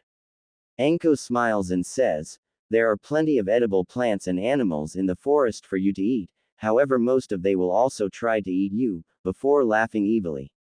Many of the genin's faces pale at hearing this. Naruto just laughs and looks to Anko before smiling sadistically. Hey Anko-chan, remember the time when that group of giant tigers tried to eat me? He asks her. Anko realizes what Naruto is trying to do and smiles sadistically while nodding. I ended up ripping the leader of the group in half before eating his still beating heart in front of the others, he says, causing some of the genin to vomit the contents of their stomachs. Naruto just laughs. After that, they made me their leader and spread the word to all the other animals, who in turn made me the king of the forest, he says before laughing evilly, sending shivers up the spines of many of the genin, while Anko, Hinata, and Samui get a little turned on. Anko then clears her throat. Now line up and I will hand you your scrolls. After receiving them you will go to your assigned gate and wait for the exam to start, she says before passing out each team's scroll. Naruto gets his scroll from Anko and gives her a quick kiss on the cheek before heading to his team's assigned gate, which is right next to Samui's team. He looks over at Samui and smiles. So you guys want to team up with us and help each other get our scrolls? He asks. Samui smiles and nods. Sounds like a good idea. We have a Earth scroll. What about you? She asks. Naruto smiles and waves his team's scroll. We also have an Earth scroll. Looks like we both need heaven scrolls then, he says, getting nods from Samui's team before he turns to see Anko about to start the exam. Anko looks around, seeing each team at their gates. All right, on you marks, get set, go. She yells as the gates fly open and each team rushes into the forest. Anko smiles as she hears a familiar roar a few minutes later, followed by screams causing her to chuckle. Now I think I will get some dango, she says before she feels something in the pocket of her trench coat and pulls out a scroll before opening it and unseals its contents, revealing a large box of Naruto special ramen, causing her to smile. Anko then notices a note attached to the box and reads it. Anko-chan, thought you might get hungry, so slipped this into your pocket when I gave you that kiss. P.S. Thanks for giving Samui's team the same scroll as us. I will be sure to pay you back. How's a massage sounds? Love your Foxy King. Anko just smiles. Naruto-kun, you sure know how to treat a girl, she says before munching on the dango with a content smile on her face. A few minutes earlier, right after Team 8 and Team Samui enter the forest. Team 8 and Team Samui had just entered the forest and linked up when two teams of Iwa Genin jumped down from the trees and land in front of them with smirks on their faces. Well, look what we have here. The yellow flashes sun. His team and a team from Kumo. How lucky can we get? When we kill you, we will be famous back home, one of the Iwa males says before looking at Hinata, Samui and Karui, and a lecherous grin comes to his face. However, after we're done killing you, we be sure to have some fun with the girls, he says before licking his lips, and the other male Iwa Genin do the same. Naruto eyes turn murderous before he lowers his head, causing his bangs to cover his eyes. Nobody interfere, this guys are mine, he says, his voice causing a shiver to run up the spines of his teammates and Samui's team before he takes a few steps toward the Iwa Genin. So you think you can just threaten women with rape in front of me, especially two of which are my fiancés? Well, you just cinched your death warrants. However, you should feel honored because you're going to be the first to die by this form, he says, causing the Iwa Genin to stop laughing. Naruto then says something that sends shivers down Samui and Hinata's spines, knowing that the Genin before them are as good as dead. Naruto raises his head and fire can be seen in his eyes before saying, Saurian Soul, Diabolus Rex, and his body begins to change. Naruto's skull becomes elongated, his teeth turn to fangs and begin to spread out along his jaws. Think how a crocodile or alligator's teeth are spaced but a little further apart and much bigger. His spine lengthens and forms a tail. His arms and legs get bulkier. His fingers become longer while his nails turn to claws and grow until they are around 2 feet long. His skin turns hard and leathery with little spiny bumps running down his back and changing from a light tan to an ashy gray. His eyes change from ocean blue to a deep blood red that makes you feel like you're staring into hell itself. Finally, he grows taller until he stands around 25 feet tall and 40 feet long. Naruto finishes changing and lets out a bone-chilling roar before lunging at the Iwa Genin and slashing with his claws, slicing two of them in half before they could jump out of the way. The other Iwa Genin managed to dodge, only for Naruto to turn and slam one with his tail, causing him to fly into a tree with a sickening crunch, where he slides down to the ground motionless and blood leaking from his eyes, nose, mouth, and ears.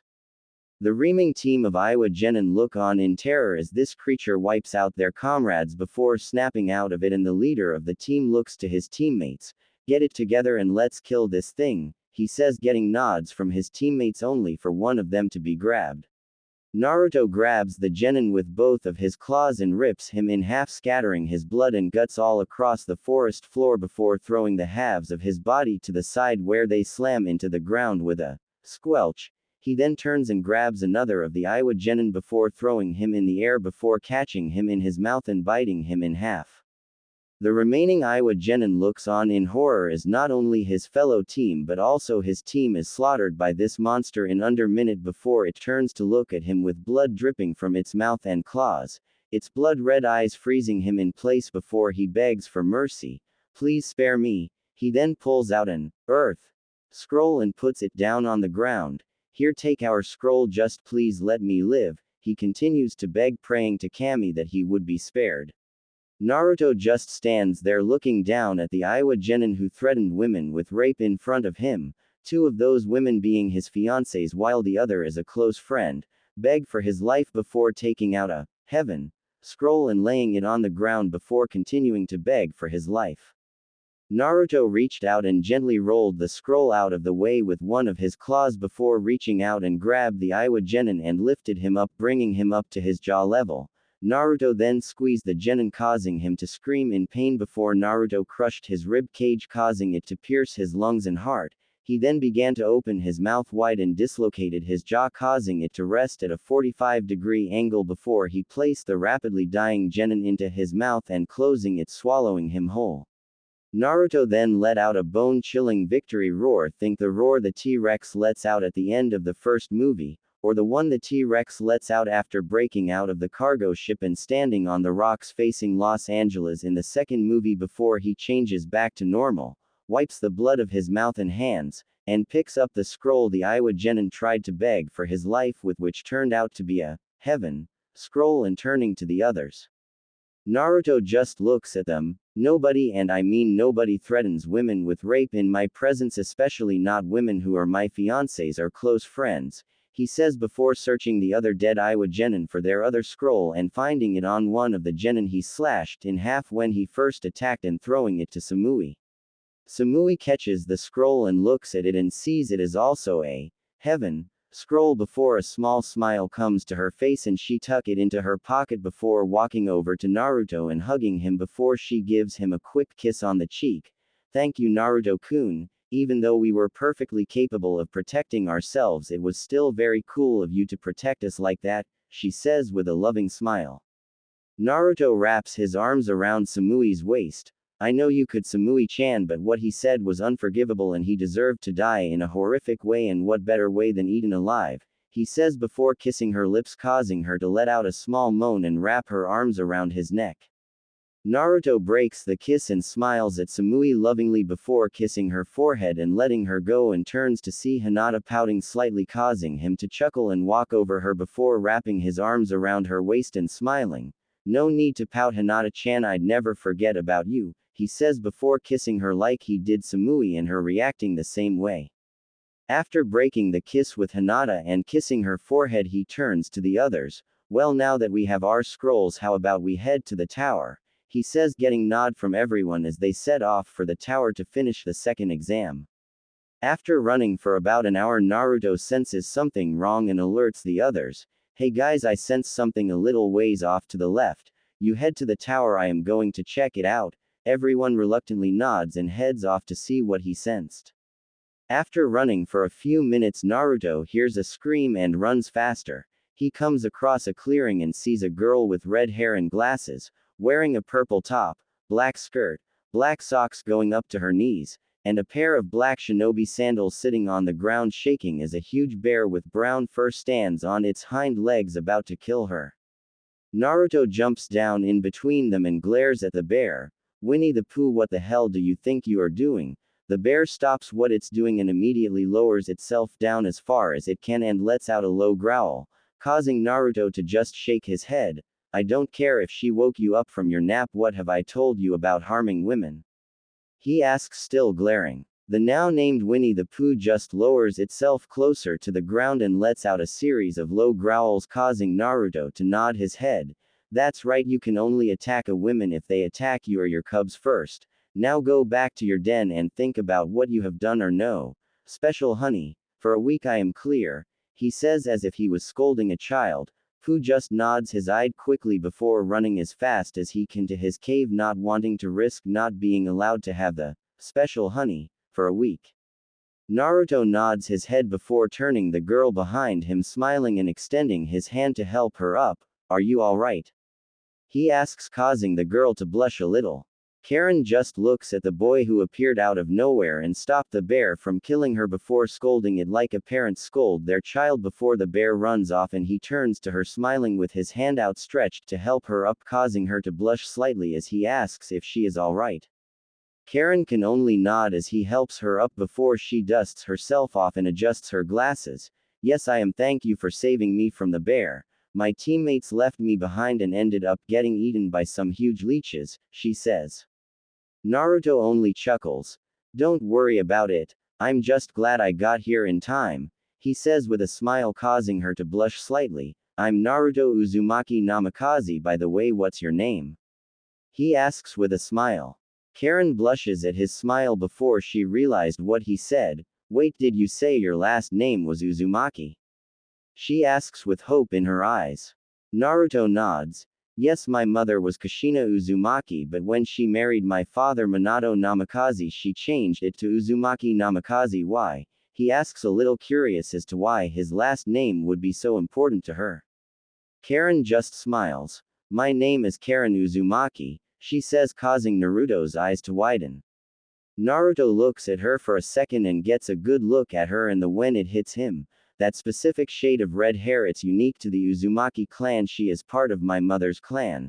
Naruto just looks at her for another minute before smiling. Karen, I'm going to ask you an important question, so I want you to think about it for a minute before answering, okay? He asks in a serious tone. Seeing Karen nod, Naruto just smiles. Karen, would you like to come live with me and my fiancés at my house? You are family, and in my mother's diary she said that an Uzumaki never abandons their family. He asks her with a smile. Karen just stands there for a second until what he said registers in her mind and tears come to her eyes before she wipes them and nods her head. I would love to live with you and your fiancés, Naruto. My parents died a few years back and I have been alone ever since, she says before Naruto wraps his arms around her, hugging her. Naruto hugs Karen and smiles. Welcome to the family, Karen, you will never be alone again, he says as she breaks down crying in his arms, and he just rubs her back while whispering soothing words in her ear. 30 minutes later, Karen is done crying and smiles at Naruto before she remembers what Naruto said. Wait, Naruto, did you say you have fiancés, as in more than one? She asks, a little curious, thinking she heard him wrong. Naruto just nods his head. Yes, due to being the last no male Uzumaki, and the last living Namikaze along with my never before seen bloodline, I fall under the CRA and am forced to take multiple wives or be used as breeding stock, he says, shocking her. Naruto smiles. I currently have 5 fiancés. They are Hinata Hyuga, Tsume Inuzuka, Anko Mitarashi, Tsunami, and finally Samui of Kumo. However, just because I fall under the CRA doesn't mean I will take just anyone as my fiancé. I will only have someone as my fiancé if both the women in question and myself genuinely love each other, because I will not be in a loveless marriage. He finishes with a smile, causing Karen to blush slightly. After hearing what Naruto explained, him having multiple fiancés, she thinks his fiancés are the luckiest women ever. Just knowing him for such a short time, and I can tell he treats them equally. And from my sensor ability I can tell his chakra is so warm and I feel safe in his arms, not to mention that he is the most handsome man I have ever seen. Wait, where did that come from? And blushes slightly. Naruto smiles. Well, let's get headed to the tower, my team is waiting for me, and I have to introduce you to Hinata-chan and Samui-chan, before we go see Hokage Gigi and let him know you will be living with me from now on, he says before leading Karen towards the tower, but stops when he notices her limping. Are you all right, Karen? You're limping, he asks, worried she might be hurt. Karen winces as she takes a step. I think I may have twisted my ankle when I fell down, she says before blushing at what Naruto does. Naruto bends down and scoops her up in his arms and carries her bridal style before jumping to the tree branches and jumping from one branch to the other towards the tower, all the while Karen blushes, thinking, he is carrying me in his arms. Wait, are those his muscles, dear Kami? He is ripped, and blushes harder. Naruto smiles and looks at Karen. You know, this is similar to how my parents ended up together. When they were genin, my mother was kidnapped by Kumo and my father rescued her before carrying her back to the village, just like how I am carrying you. Naruto chuckles. On the way back, my father told her that he found her by following the strands of her red hair like it was some kind of red string of fate. Karen blushes some more. She got angry thinking he was making fun of her hair like many of the other kids would, but he told her he wasn't and that he thought her red hair was beautiful. And looking at your hair, I can see what he meant. Your red hair is truly beautiful, he says with a smile. Karen just blushes more before snuggling into Naruto's chest thinking, that's the most romantic thing I have ever heard. Wait, this is just like how his parents met. Could that mean? No, it couldn't be, but maybe in time it could happen, before she begins thinking about what a future with Naruto might be like. Naruto just looks at Karen and thinks, Dad, I can see one of the reasons why you fell in love, Mom, and it's almost like the two of you guided me to meet Karen. Before he suddenly feels like two people place their hand on his shoulders and turns to see no one there and chuckles thinking, maybe you two did guide me to her after all, before he continues towards the tower. Naruto and Karen arrive at the tower and go in to find Samui and her team, along with his own team waiting for him and smiles, before gently setting Karen down. Hinata and Samui look at Naruto as he carries the uncown red-haired girl in bridal style and sets her down, and not able to handle the curiosity growing within her, Hinata decides to ask the question that she was also on Samui's mind, Naruto-kun, who is this? She asks, getting a nod from Samui. Naruto chuckles, this is Karen Uzumaki and she will be living with us from now on, he says as if he was talking about the weather, laughing at the shocked faces of his fiancés, team, and friends before he goes on to explain how he met Karen.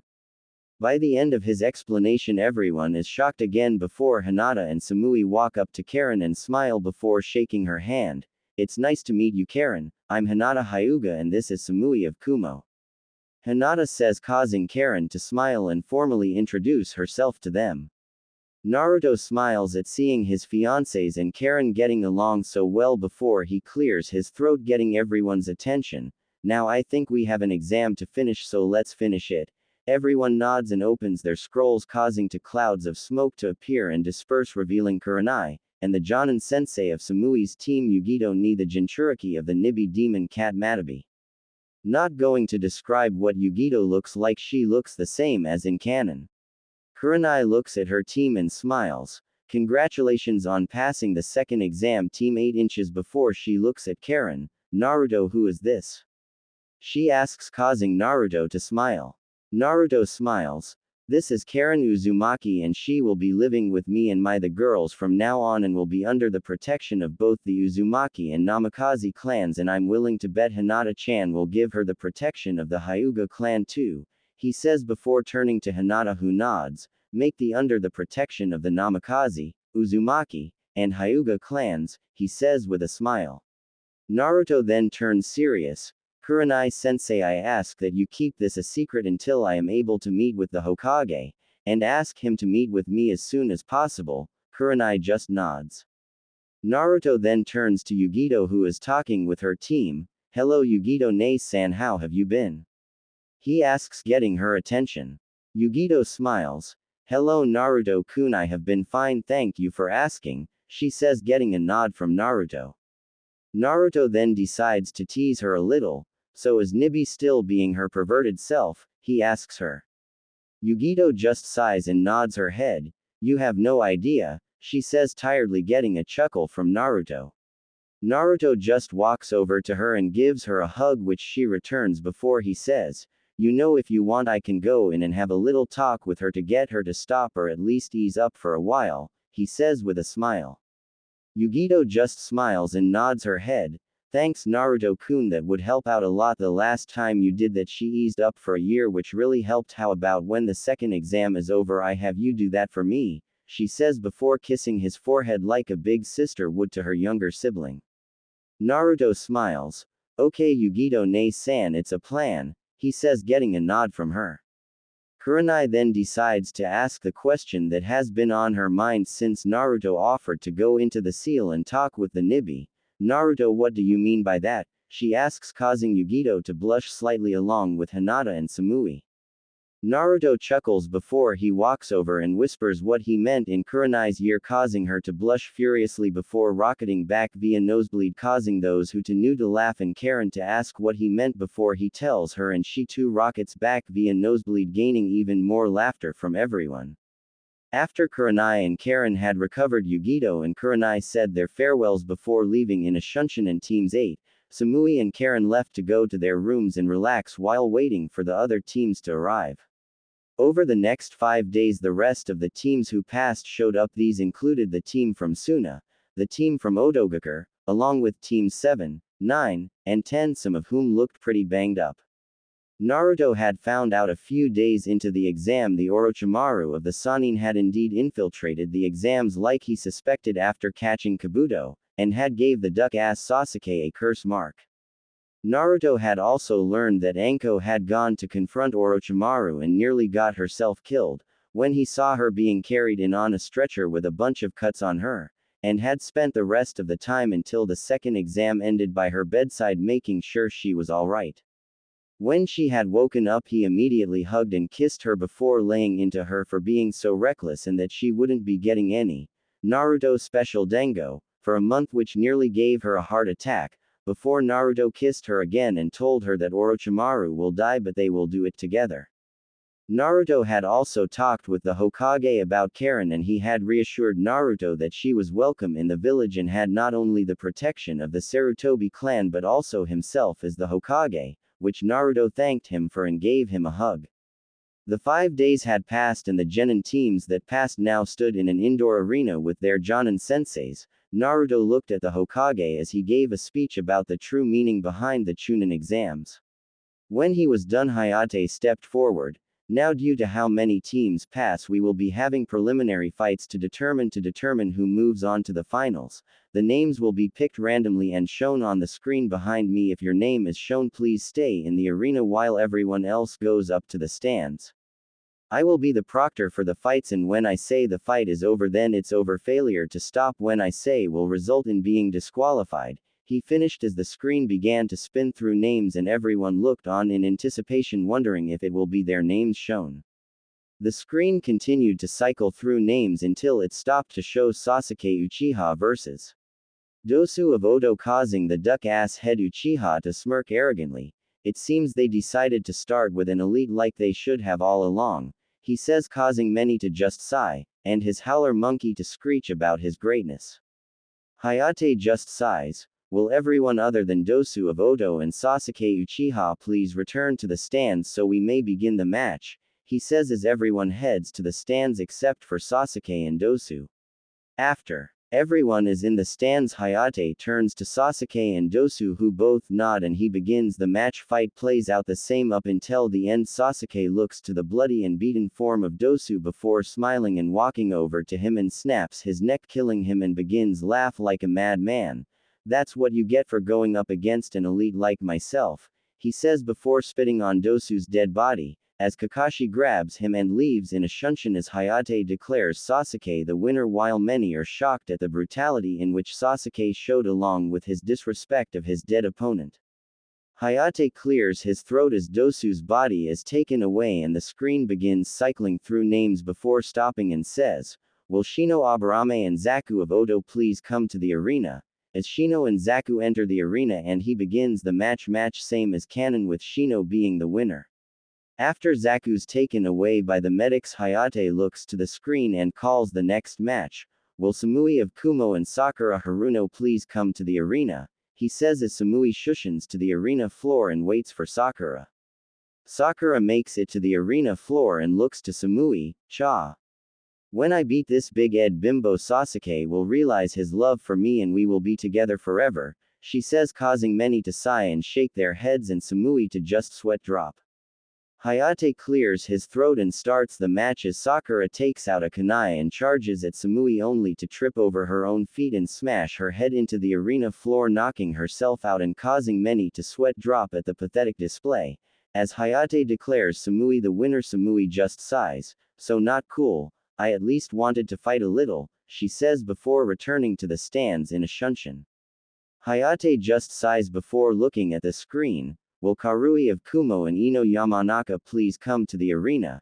he says as Karui and Ino enter the arena and prepare to fight. Ino looks at Karui and smirks. "This will be easy, there is no way I would lose to some flat-chest bitch from Kumo," she says, and a tick mark appears on Karui's forehead. Up in the stands, Naruto just chuckles, causing everyone to look at him. Well, this match is over before it even started. Ino is going to lose hard, especially after that she made fun of Karui's chest, he says, getting nods from Hinata, Samui, and Omoi, who shudders remembering what happened to the last person to make that mistake. Asuma looks to Naruto and says, "Isn't that a little mean, Naruto? Ino has a chance of beating her," only causing Naruto to laugh even harder. After he stops laughing and turns to Asuma, "No, Asuma-san, it's not mean because it's the truth." Unlike Ino, who worries more about looking pretty than training, Karui trains every day until she passes out from exhaustion as indicated by the calluses on her hands, he says, causing Asuma's eyes to widen as he continues. Add to the fact that Ino made fun of her chest, and the last person to do so wound up in the hospital in a full body cast for 6 months, and to this day still pisses blood. "Isn't that right, Omoi?" he says, turning to Omoi. Omoi only nods his head. "Yes, however it is not as much as I used to, thankfully," he says, getting a nod from Naruto, and Asuma just drops his cigarette thinking, Ino is screwed, before turning his attention back to the match. Karui hears Hayate and smiles sadistically before going through some hand seals and slams her hands on the ground, yelling, "Raiden!" Electromagnetic murder as a field of electricity flows across the arena floor before hitting Ino, who yells out in pain before collapsing unconscious. Hayate sees Ino unable to continue and declares Karui the winner as medics come to take Ino away. Naruto turns to Asuma and smiles. "See, I told you Ino was going to lose badly," he says, only getting a nod from Asuma before they turn their attention back to the arena. After the medics had taken Ino away, the screen starts going through names before stopping, and Hayate calls out the next match. "Will Shikamaru, Nara, and Kin Suchi please come to the arena?" he says as Kin enters the arena. Shikamaru just stands there in the stands. "Troublesome, I have to fight a girl. Maybe I will just give up," he says before Naruto boots him over the railing and he falls to the arena floor face first and lands in a heap. Naruto smiles sadistically. "Shikamaru, you will fight, or I will tell Yoshino-san you gave up," saying it was too troublesome to fight a girl. "I'm sure she will be more than happy to hear this and introduce you to the frying pan I gave her as a gift for teaching me how to cook," he says, chuckling at the end. Shikamaru shivers at the thought before he realizes what Naruto said. "Wait, you were the one who gave her that new, demonic frying pan that my dad keeps talking about," he says, a little scared of Naruto's answer.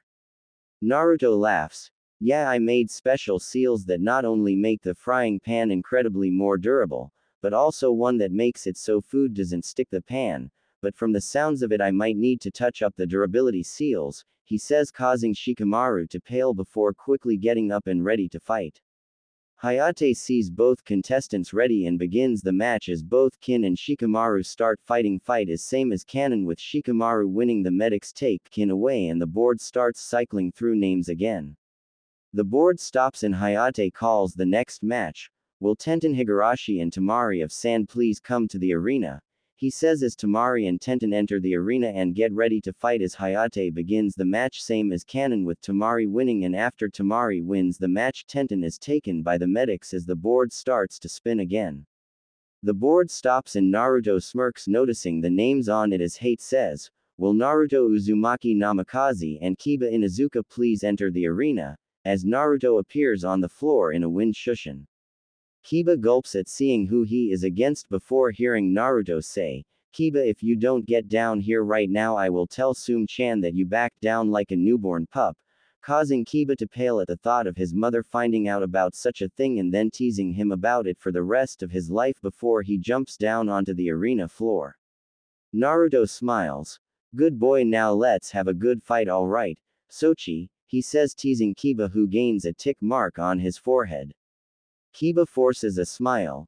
"You got it, too-san," he says, causing Naruto to chuckle as Hayate begins the match, before Kiba charges at Naruto and swings his arm trying to slash at Naruto's chest.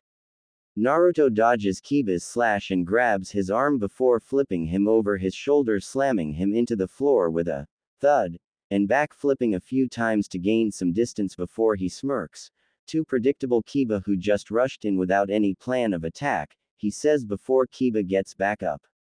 Naruto smiles before charging in and delivering a rapid series of punches and kicks that overwhelm Kiba, who is only able to block 2 or 3 before he is overwhelmed and pummeled by the punches and kicks before he flies back into the wall and slides down unconscious. Hayate, seeing Kiba unable to continue, ends the match and declares Naruto the winner as medics come to take Kiba to heal his wounds, and Naruto returns to the stands and watches as the board begins to cycle through names again.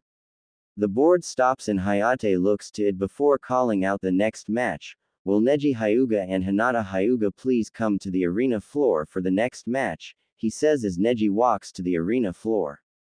Hinata gulps a little at having to face Neji before Naruto gives her a hug. Good luck, Hinata-chan, and remember to just do your best. Win or lose, I will still be proud of you and love you, he says, giving her a quick peck on the lips before she walks to the arena floor. Neji smiles slightly before giving a small bow. Good luck, Hinata-sama, I look forward to seeing how much you have improved since our last spar, he says to her before getting into the standard Juken stance. Hinata smiles and nods her head. Good luck to you as well, Neji-ni-san, she says before getting into her modified Juken stance, which is a combination Anko's hubby style and her own style of Juken that she created with Naruto's help, called the Gentle Step, as Hayate begins the match and they both rush at each other and engage each other in a fierce taijutsu battle. For 15 minutes Hinata and Neji trade blows, each scoring a few hits on the other while blocking each other's attacks until Neji lands a hit to Hinata's arms, blocking her tenketsu and the flow of chakra to them, rendering them useless for the rest of the fight. Neji smiles. You have fought very well, Hinata-sama, and have improved greatly since our last spar, but the match is over. I have disabled your arms, he says with respect at how much Hinata has improved. Hinata smiles before lashing out with a kick that hits Neji in the side and bruises one of his ribs. You shouldn't count me out yet, Neji-ni-san. I have found a way to incorporate kicks into my gentle step style by adding in elements of Anko Snisei's hubby, making my new gentle hubby step style, she says, shocking everyone who didn't know while Naruto just smiled. Neji and Hinata resume the fight, with Hinata delivering a flurry of kicks while Neji continues to deliver Juken strikes until he lands a few more hits, disabling Hinata's legs. It's over, Hinata-sama, I have disabled your legs, he says as Hinata slumps to the ground, her legs unable to hold her up anymore. Hayate sees this and declares Neji the winner as Naruto jumps down to help Hinata before he picks her up bridal style and carrying her up to the stands. You were amazing, Hinata-chan, he says before kissing her forehead as she snuggles into his chest. The board starts cycling through names again until it stops and Hayate calls out the next match. Will Omoi of Kumo and Choji Akamichi please come to the arena floor so we may begging the next match, he says as Omoi and Choji jump down to the arena floor and Hayate begins the match. Naruto watches Omoi attacks with his katana, while Choji uses his clan's expansion jutsu, and for a little while Choji has the advantage until Omoi cuts his arm, causing Choji to let out a yell, giving Omoi a chance to coat his sword in Raiden chakra and slash Choji's chest, shocking him and causing him to fall to the arena floor unconscious, and Hayate declaring Omoi the winner as the medics come to take Choji to heal his injuries as the board once again began to cycle through names. Hayate watched the board as it stopped. Will Gaara of Sand and Rock Lee please come forward so we may begin the final match of the prelims, he said, confusing some people before he continues. Due to not have an opponent, Kankuro of Sand will be given a pass to fight in the finals, he clarified as Gaara and Lee arena floor. Naruto has a bad feeling about the match and watches closely as Hayate begins the match and Lee engages Gaara using taijutsu. Fight is the same as canon and Naruto's bad feeling proves to be right on the money as Gaara is able to crush one of Lee's arms and legs before Hayate was able to stop the match and Lee's sensei was able to save him from Gaara's sand. After the match, Anko steps forward with a box. All right, everyone who passed, come and pick a ball from the box. The number on the ball will determine who you fight against in the finals and in what order, she says as one by one everyone who passed comes up and picks a ball from the box before showing it to Anko. Anko nods. All right, the matches for the finals will be Neji Hyuga vs. Naruto Uzumaki Namikaze, Sasuke Uchiha vs. Gaara of the Sand, Samui of Kumo vs. Karui of Kumo, Shikamaru Nara vs. Tamari of Sand, Shino Aburame vs. Kankuro of Sand, and Omoi of Kumo vs. the winner of match 3. She says, getting nods from everyone. The Hokage then walks forward. The finals will take place in 1 month in the Chunin Exam Stadium, that way visiting dignitaries and potential clients, he said, getting nods from everyone before he leaves in a shunshin. Naruto turns to see Kakashi and gets his attention. Hey Kakashi ni-san. Kakashi turns to Naruto before walking over to him. Kakashi smiles. What's up, Naruto? But seeing the look in Naruto's eyes turns serious. Naruto nods. It's about the Thames match against Gaara. As you are probably aware, Gaara is like me, which means Sasuke doesn't stand a chance, he said, getting a nod from Kakashi, which means you were probably thinking of teaching him a powerful or difficult jutsu to impress the judges, weren't you? Kakashi nods again. Naruto just sighs. You can't do that, Kakashi ni-san. Look at the way Sasuke is obsessed with revenge and gaining power to carry out his revenge no matter the cost. He is like a drug addict, and by teaching him a powerful jutsu you are only feeding his addiction and enforce his way of thinking that he is entitled to anything he wants. Kakashi nods, seeing the truth in his words. Naruto turns even more serious. My advice is to have him work on his taijutsu and speed, and depending on how he reacts to that, maybe teach him a mid-rank jutsu, maybe a water one to combat Gaara's sand, but that is only if he doesn't complain at all about how you are training him, he says, getting another nod from Kakashi. Naruto just continues on. Also be very careful when you are training from now on with your jutsu, especially with the Chidori and Reikiri. Kami only knows what he would do if he got his hands on those techniques and who he would hurt with them. Because I will say this only once, if he ever gets his hands on those techniques I will end his career as a shinobi. It is better that way than him going traitor or hurting, killing a fellow leaf ninja with them, he says, getting a nod from Kakashi, who agrees that it's safe for everyone if Sasuke's career was ended if he somehow got his hands on the Chidori or Reikiri. Naruto nods, seeing Kakashi agree with his way of thinking. Also, I would advise you to start training yourself seriously again. I have a bad feeling something big is going to go down during the Chunin exams, and it would be a safe bet that Orochimaru is going to be the cause of it. I'm going to tell Gigi about it, but it's so we can be prepared in case of the worst, he says, causing Kakashi's visible eye to widen. Kakashi nods his head. I agree, Naruto. I have been getting that same feeling since the second exam started. I will pass the advice on to the fellow Jonin senseis and some of my old Anbu friends. However, I hope we're both wrong about this, he says, getting a nod from Naruto before leaving in a shunshin. A week had passed since the second exam ended, and Naruto had spent the time training, showing Karen around Konoha and getting to know her, and by spending time with his fiancés, taking them on dates or just relaxing with them. He had also begun teaching Inari some basic self-defense while help the Konohamaru Corps with their training, and teasing Inari about his crush on Moegi, and was currently heading to the Hokage's office after the Sandaime sent an Anbu to tell him he was needed. Naruto arrives at the Hokage's office and is waiting to be called in, talking with the Hokage's secretary Kimiko. So then I pulled out a kunai and threw it at the bandit, hitting his pants, which caused them to fall, revealing his pink boxers, and tripping him up, which ended up with him falling face first into a pile of fresh horse crap, Naruto says, causing Kimiko to laugh. Kimiko finishes laughing. Naruto, that is the funniest thing I have heard in a long time, she says before the intercom beeps, signaling that it was time for Naruto to head in. The Hokage is ready to see you now, Naruto, she says with a smile. Naruto nods. Thanks, Kimiko. Have a nice day, he says before walking into the Hokage's office and smiles at who he sees sitting across from the Hokage. Sitting across from the Hokage was a tall, bulky, dark-skinned man with silver hair braided into cornrows. This was the Yondaime Reikage. He is wearing his fourth shinobi war outfit. Naruto then notices one of the most beautiful women he has ever seen sitting on the couch.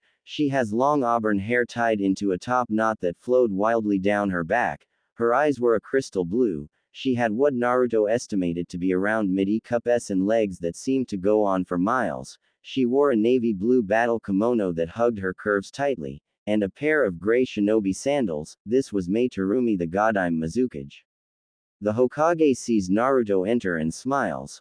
"Ah, Naruto, good to see you," he says with a smile while in his head he is chuckling about what is about to happen. Naruto smiles.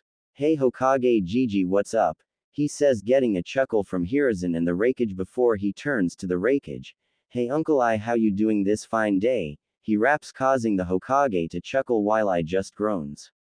I facepalms. "Naruto, I knew having you train with B when you would visit would be a bad idea," he says tiredly. Naruto just chuckles. "Sorry Uncle, I just couldn't resist teasing you by rapping like Uncle B," he says with a smile. Naruto turns to the Mizukage before walking over and getting on one knee, and gently holding her hand before giving it a chaste kiss on her knuckles and looks to her smiling. "Hello, my name is Naruto Uzumaki Namikaze, and who might the Tenchi angel before me be," he says, shocking the Hokage and Raikage while the Mizukage just blushes slightly. A coy smile comes to Mei's face. "Why, what a gentleman you are. I am Mei Terumi the Godime Mizukage," she says, getting a nod from Naruto causing her to smile more. "And your fiancé," she says, shocking Naruto. Naruto just stares at her owlishly and says the only thing that comes to his mind as it tries to process what she just said. "What?" he says, getting a chuckle from her. Mei decides to confirm his train of thought.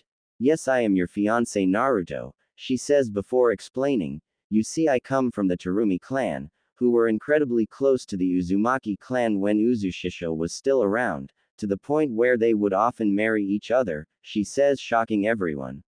Mei smiles. "Now my father, who was the clan head of the Terumi clan at the time, and his best friend Ichigo Uzumaki, who was not only the clan head of the Uzumaki but also the Uzukage at the time, found out that their wives were pregnant and decided to set up a marriage contract between. However, both my mother and Ichigo's wife Orihime gave birth to girls, being myself and your mother Kushina," Shish says, causing Naruto's eyes to nearly jump out of his head. Mei smiles fondly as she continues. "Now my father and your grandfather decided to simply push back the marriage contract a generation so that their grandkids would be married. However, after a night of drinking they added a something to the contract that your mother and I wouldn't know about until we were older and decided to look at the contract." Naruto gulps slightly, thinking about what it might be before Mei smiles.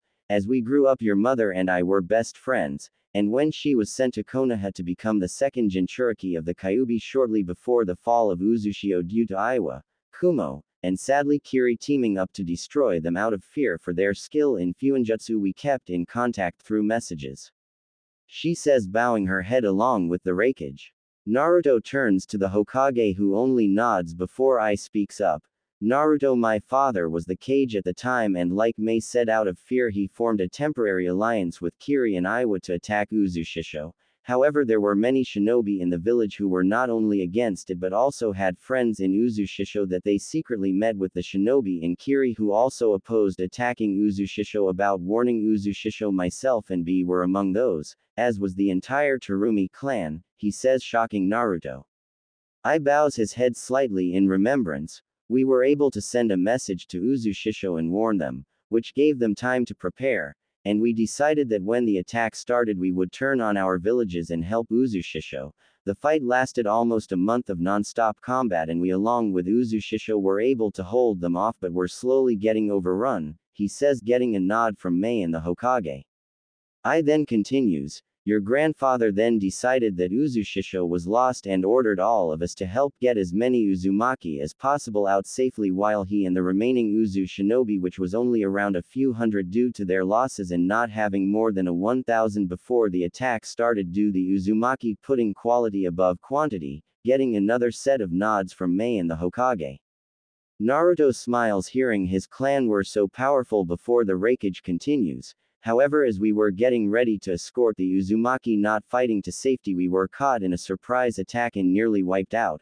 However, the Uzumaki we were talked with escorting weren't as lucky and all killed except for maybe 5 or 6 who managed to escape during the confusion. However, most of them were heavily wounded, so there is no telling if they lived or not, he says sadly. Mei then takes over. When the allied shinobi returned to inform the Uzukage of what had happened and fight with him to the last man, they found all of the Uzumaki who stayed begin dead along with every single Iwa, Kumo, and Kiri shinobi that followed their orders to attack Uzushisho. She says, getting a nod from the wreckage. A tear falls down Mei's cheek. It was then that my father and the rest of those who allied with the Uzumaki all swore to never forget what really happened to the Uzumaki clan and tell their respective villages that they were the only survivors. She manages to get out. Naruto walks up to her and gives her a hug, realizing this is tough for her to talk about. Before she continues, about a week later my father and I traveled to Konoha to break the news to Kushina, which nearly broke her and would have if it wasn't for your father being there for her when she needed it most. Mei smiles slightly. Afterwards my father and I returned to Kiri, but I kept in contact with Kushina via letters. When she found out she was pregnant with you and that you were going to be a boy, she was ecstatic and sent me a letter to tell me the great news, she says with a smile, remembering the days she received that letter. Mei then continues the story. I showed the letter to my father, which caused him to chuckle and pull out the marriage agreement and the little addition he and your grandfather added the night they were drunk, which was if the daughter of either one of them was pregnant with a boy and the other's daughter was not married, then they would be engaged to each other, she says, causing Naruto's jaw to hit the ground. Mei giggles at his reaction. I reacted the same way when I found out, she says before continuing. I showed Kushina the marriage contract, which shocked her. However, she was happy that her baby would have someone waiting for him from the moment he was born, she says with a smile. Mei then lowers her head slightly. Then the Kyuubi attack happened and Kushina and your father died, and it felt like I had lost a sister. And to make things worse, an Anbu from Konoha arrived a week later and said you had also died that night, and hearing this made my heart shatter as I thought about the loss of the one I would get to know and hopefully fall in love with before one day marrying, she says as tears fall from her eyes and Naruto to hold her to his chest to comfort her. Hiruzen is shocked by what Mei just said. Wait a minute, Mizukage Dono, I sent an Anbu to tell you Naruto had survived but to keep it secret until he was old enough to defend himself due to his father's enemies. What did the Anbu who told you he died look like? He asks, dreading the answer. Mei's eyes widen hearing this before they turn serious. He had a blank mask with the symbol for root on the top and spoke in an emotionless voice. Why? She says, curious as to why such a thing would matter. The Hokage slams his fist on his desk. Damn that Danzo. He yells, shocking everyone while Naruto's eyes widen before turning downright murderous and he leaks ki like a broken dam. Everyone turns to Naruto, who just growls, GG, you best find a new advisor because Danzo will be dead by the end of the day, he says before leaving in a wind shunshin. The Hokage realizes what Naruto just said. Shit, we have to go with him. He is going after Danzo, and from the look in his eyes he might use all of his power against Danzo, he says, shocking the Raikage and confusing the Mizukage. I recovers from his shock. You can't be serious, Hokage-sama, we have never even seen him use over half of his full power, but if he does go all out, he says, shuddering at what that might look like before the three of them leave the Hokage's office as fast as they can. Naruto had arrived at one of the entrances to the hidden root base and immediately blown the entrance to smithereens, announcing his presence to all who are inside as all the root Anbu rush out and begin to attack, launching various elemental jutsu at him, only causing him to smirk before disappearing in a golden flash before reappearing behind them. Naruto stands behind the group of root Anbu in a golden cloak with black lines on it, Kyuubi cloak version 2, and turns his head to look at the root Anbu frozen in place. Die. He says, and the root Anbu explode into a bloodly mist, blood and guts flying everywhere, limbs falling to the ground as Naruto makes his way into the base. Naruto walks through the base until he gets to a large chamber with Danzo sitting in a large chair that looked like some sort of throne looking at him. So the Kyuubi Jinchuriki has come to pay me a visit. To what do I owe this appearance? Danzo says in a high and mighty voice. Naruto smirks sadistically. You should know, Danzo. After all, I did just slaughter all of your root Anbu on my way in here. he says, causing Danzo to frown as he continues. 13 years ago you had one of your root intercept a message sent by the Hokage to Mei Terumi of Kiri, my fiancé, who was grieving from the loss of my mother, who she saw as a sister, letting her know I was still alive, and had that root tell her I died, causing her further grief and sadness, he says, causing Danzo to frown even more. Naruto smiles even more sadistically.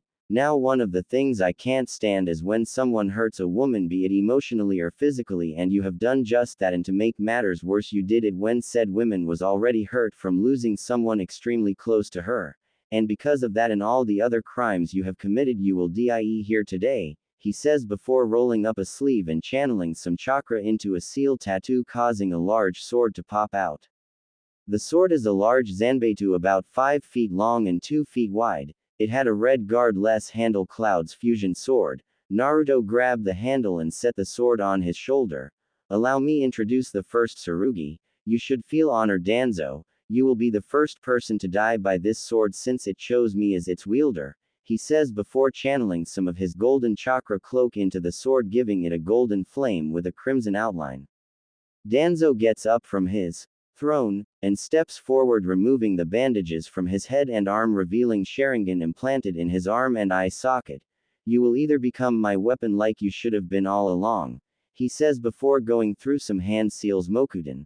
Nativity of the trees, he says as trees begin sprouting from his arm and the ground breaking through the ceiling, opening the room up to the area above ground.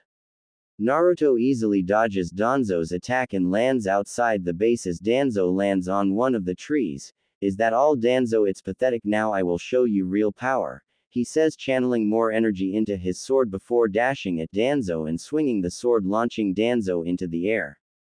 Naruto jumps up and his sword splits into 7 swords. Omni slash, he yells, grabbing one sword after another and slashing Danzo with each sword before combining them back into one sword and swinging it down, releasing a huge golden arc of energy as he yells, "Breaker!" as the arc impacts Danzo, slamming him down into the ground as Naruto lands a little way from the crater. Naruto looks at the crater to see Danzo stand up with all of the Sharingan eyes on his arm closed and bleeding. Danzo looks at Naruto. To think you would force me to use the Izanagi so much that all of the eyes in my arm are now useless, with just one attack, he says before going through some more hand seals before yelling wind style. Vacuum blades, launching compressed blades of wind at Naruto, who easily dodges them, disappearing in a golden flash. Naruto reappears behind Danzo and smirks. Too slow, he says before swing his sword down, slicing off Danzo's right arm, before reversing the sword's direction while adding a diagonal angle, causing the blade to slice through Danzo from hip to shoulder, as his now diagonally severed torso slides off his lower half, hitting the ground with a wet plop. Naruto looks down at the rapidly dying Danzo and swings his sword, ridding it of the blood on it before resealing it in his seal tattoo and dropping his chakra cloak. Look at you now, Danzo, dying like some common thug, completely outclassed by your adversary. Pathetic, he says before walking away from Danzo's now lifeless corpse. Naruto walks away from the battlefield to see the Hokage, Raikage, and Mizukage all stop before him. Naruto, there you are, where is Danzo? The Hokage asks, getting a creepy smiles from Naruto. Naruto looks at the 3 cages. Well, after I trimmed all of his roots, he tried to control me with the Sharingan he had implanted in his bandaged arm and eye socket, but when that failed we fought, but he ended up falling to pieces.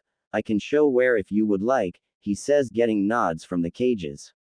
Naruto leads them to where he fought Danzo and showing them Danzo's severed arm with the now useless implanted Sharingan and first Hokage's cells. He then showed them what was left of Danzo. The Hokage looks at Naruto. You did very well, Naruto. However, if something like this happens in the future, please wait for backup, he says. Naruto rubs the back of his neck sheepishly. Well, GG, there are a few things I have zero tolerance for, and hurting a woman is one of them, especially one who is already hurting from the loss of someone close to them, he says, getting nods from the cages.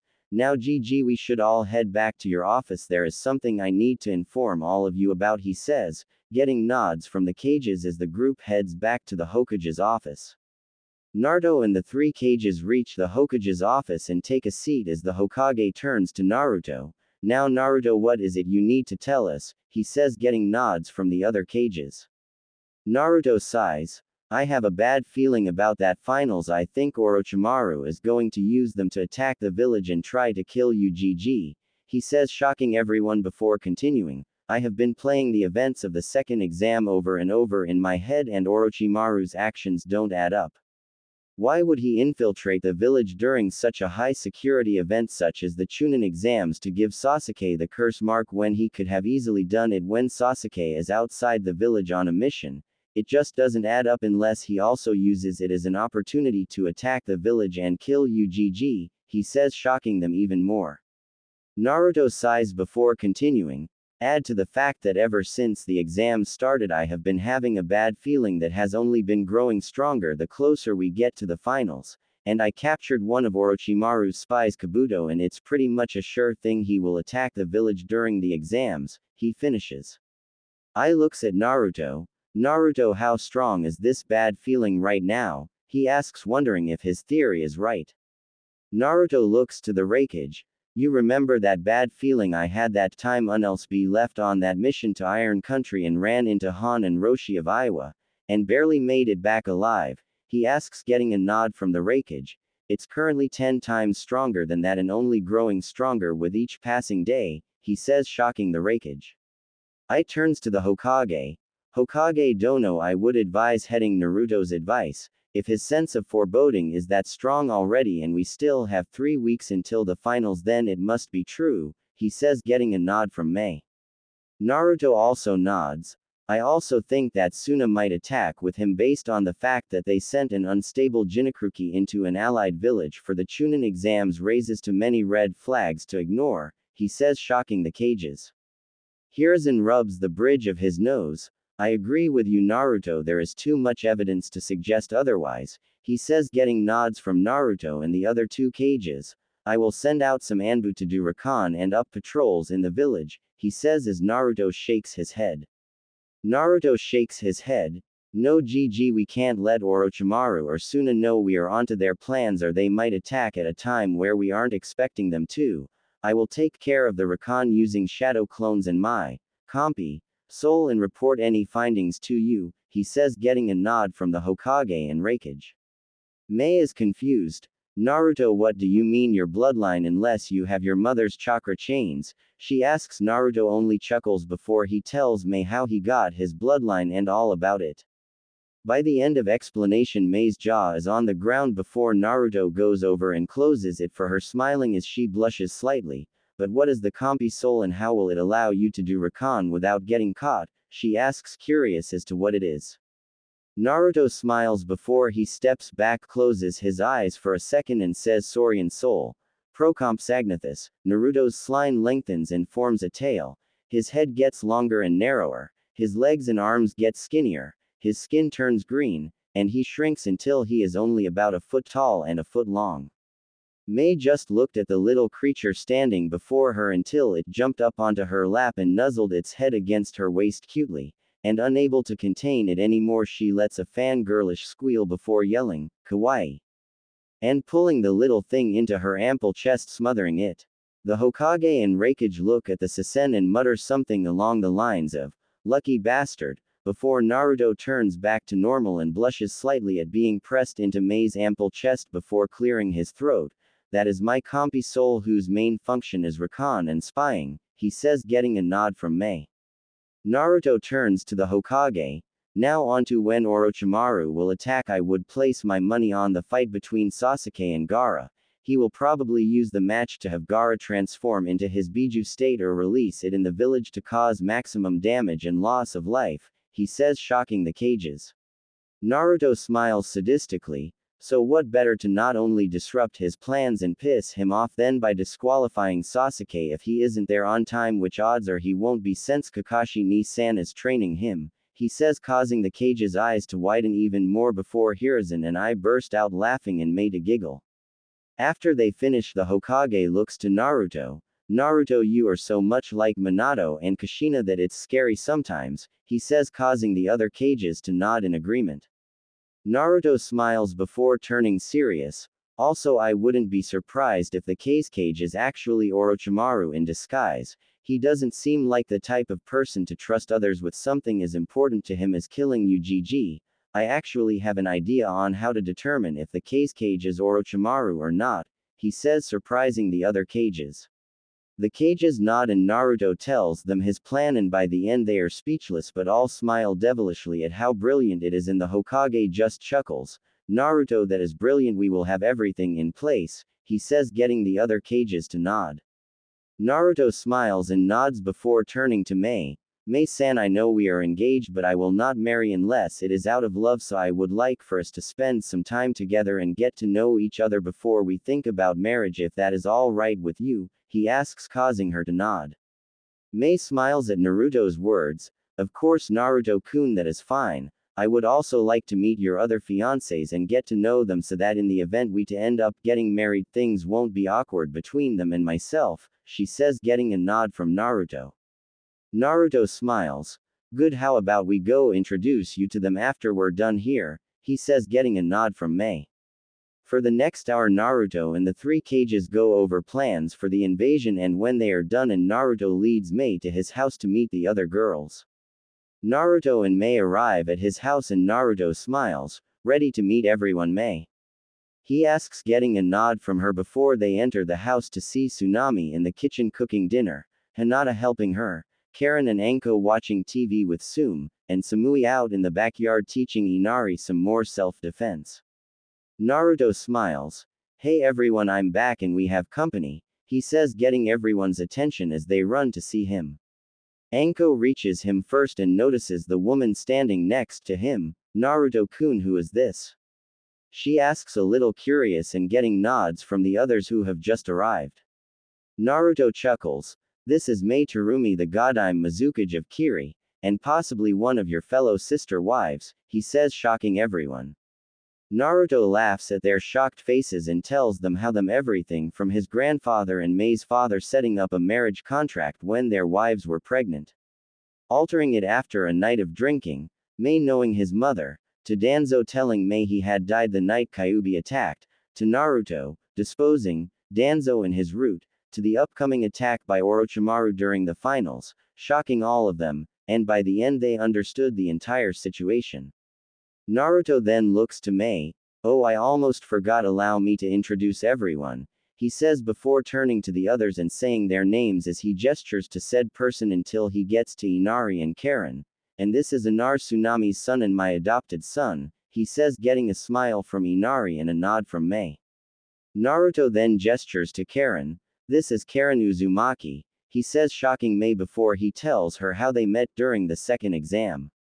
Mei smiles. It's nice to meet all of you, she says, getting nods from everyone before they all sit down for dinner and to get to know one another. 3 weeks had passed since Naruto's meeting with the Hokage, Raikage, and Mizukage, and he had been extremely busy. He had sent hundreds of clones out in his Compi Soul to do recon every day and had reported his findings to the cages. He had also spent time with each of his fiancés, going on dates or relaxing together. A few days after he met with the cages, he had run into Jiraiya spying as usual at the public bath and informed him of everything that was going on, and they began training together to prepare for the invasion. Naruto had also been spending time with Mei, getting to know her, and hearing stories about his mother and grandfather and him telling her of some of his adventures. It was the day of the Chunin exams, and many of the villagers and shinobi along with visiting dignitaries were gathered in the Chunin exam stadium along with those competing. Naruto stood hidden on the Chunin exam stadium roof thinking. He had Tsunami and Inari stay at the house hidden in the basement just to be safe, even though the compound had an extremely strong barrier around. It was always better to be safe than sorry. Naruto noticed the Hokage greet the Mizukage and Raikage before the cage showed up, and then greeted him as well when he showed up and smirked, seeing him flinch slightly as he noticed the Mizukage and Raikage. Naruto saw his fellow contestants in the arena floor and noticed Sasuke missing and smirked, thinking how he will likely be late and get disqualified. He noticed Hayate start to call his name and smiled, thinking, well, time to make one hell of an entrance, before moving to start his entrance.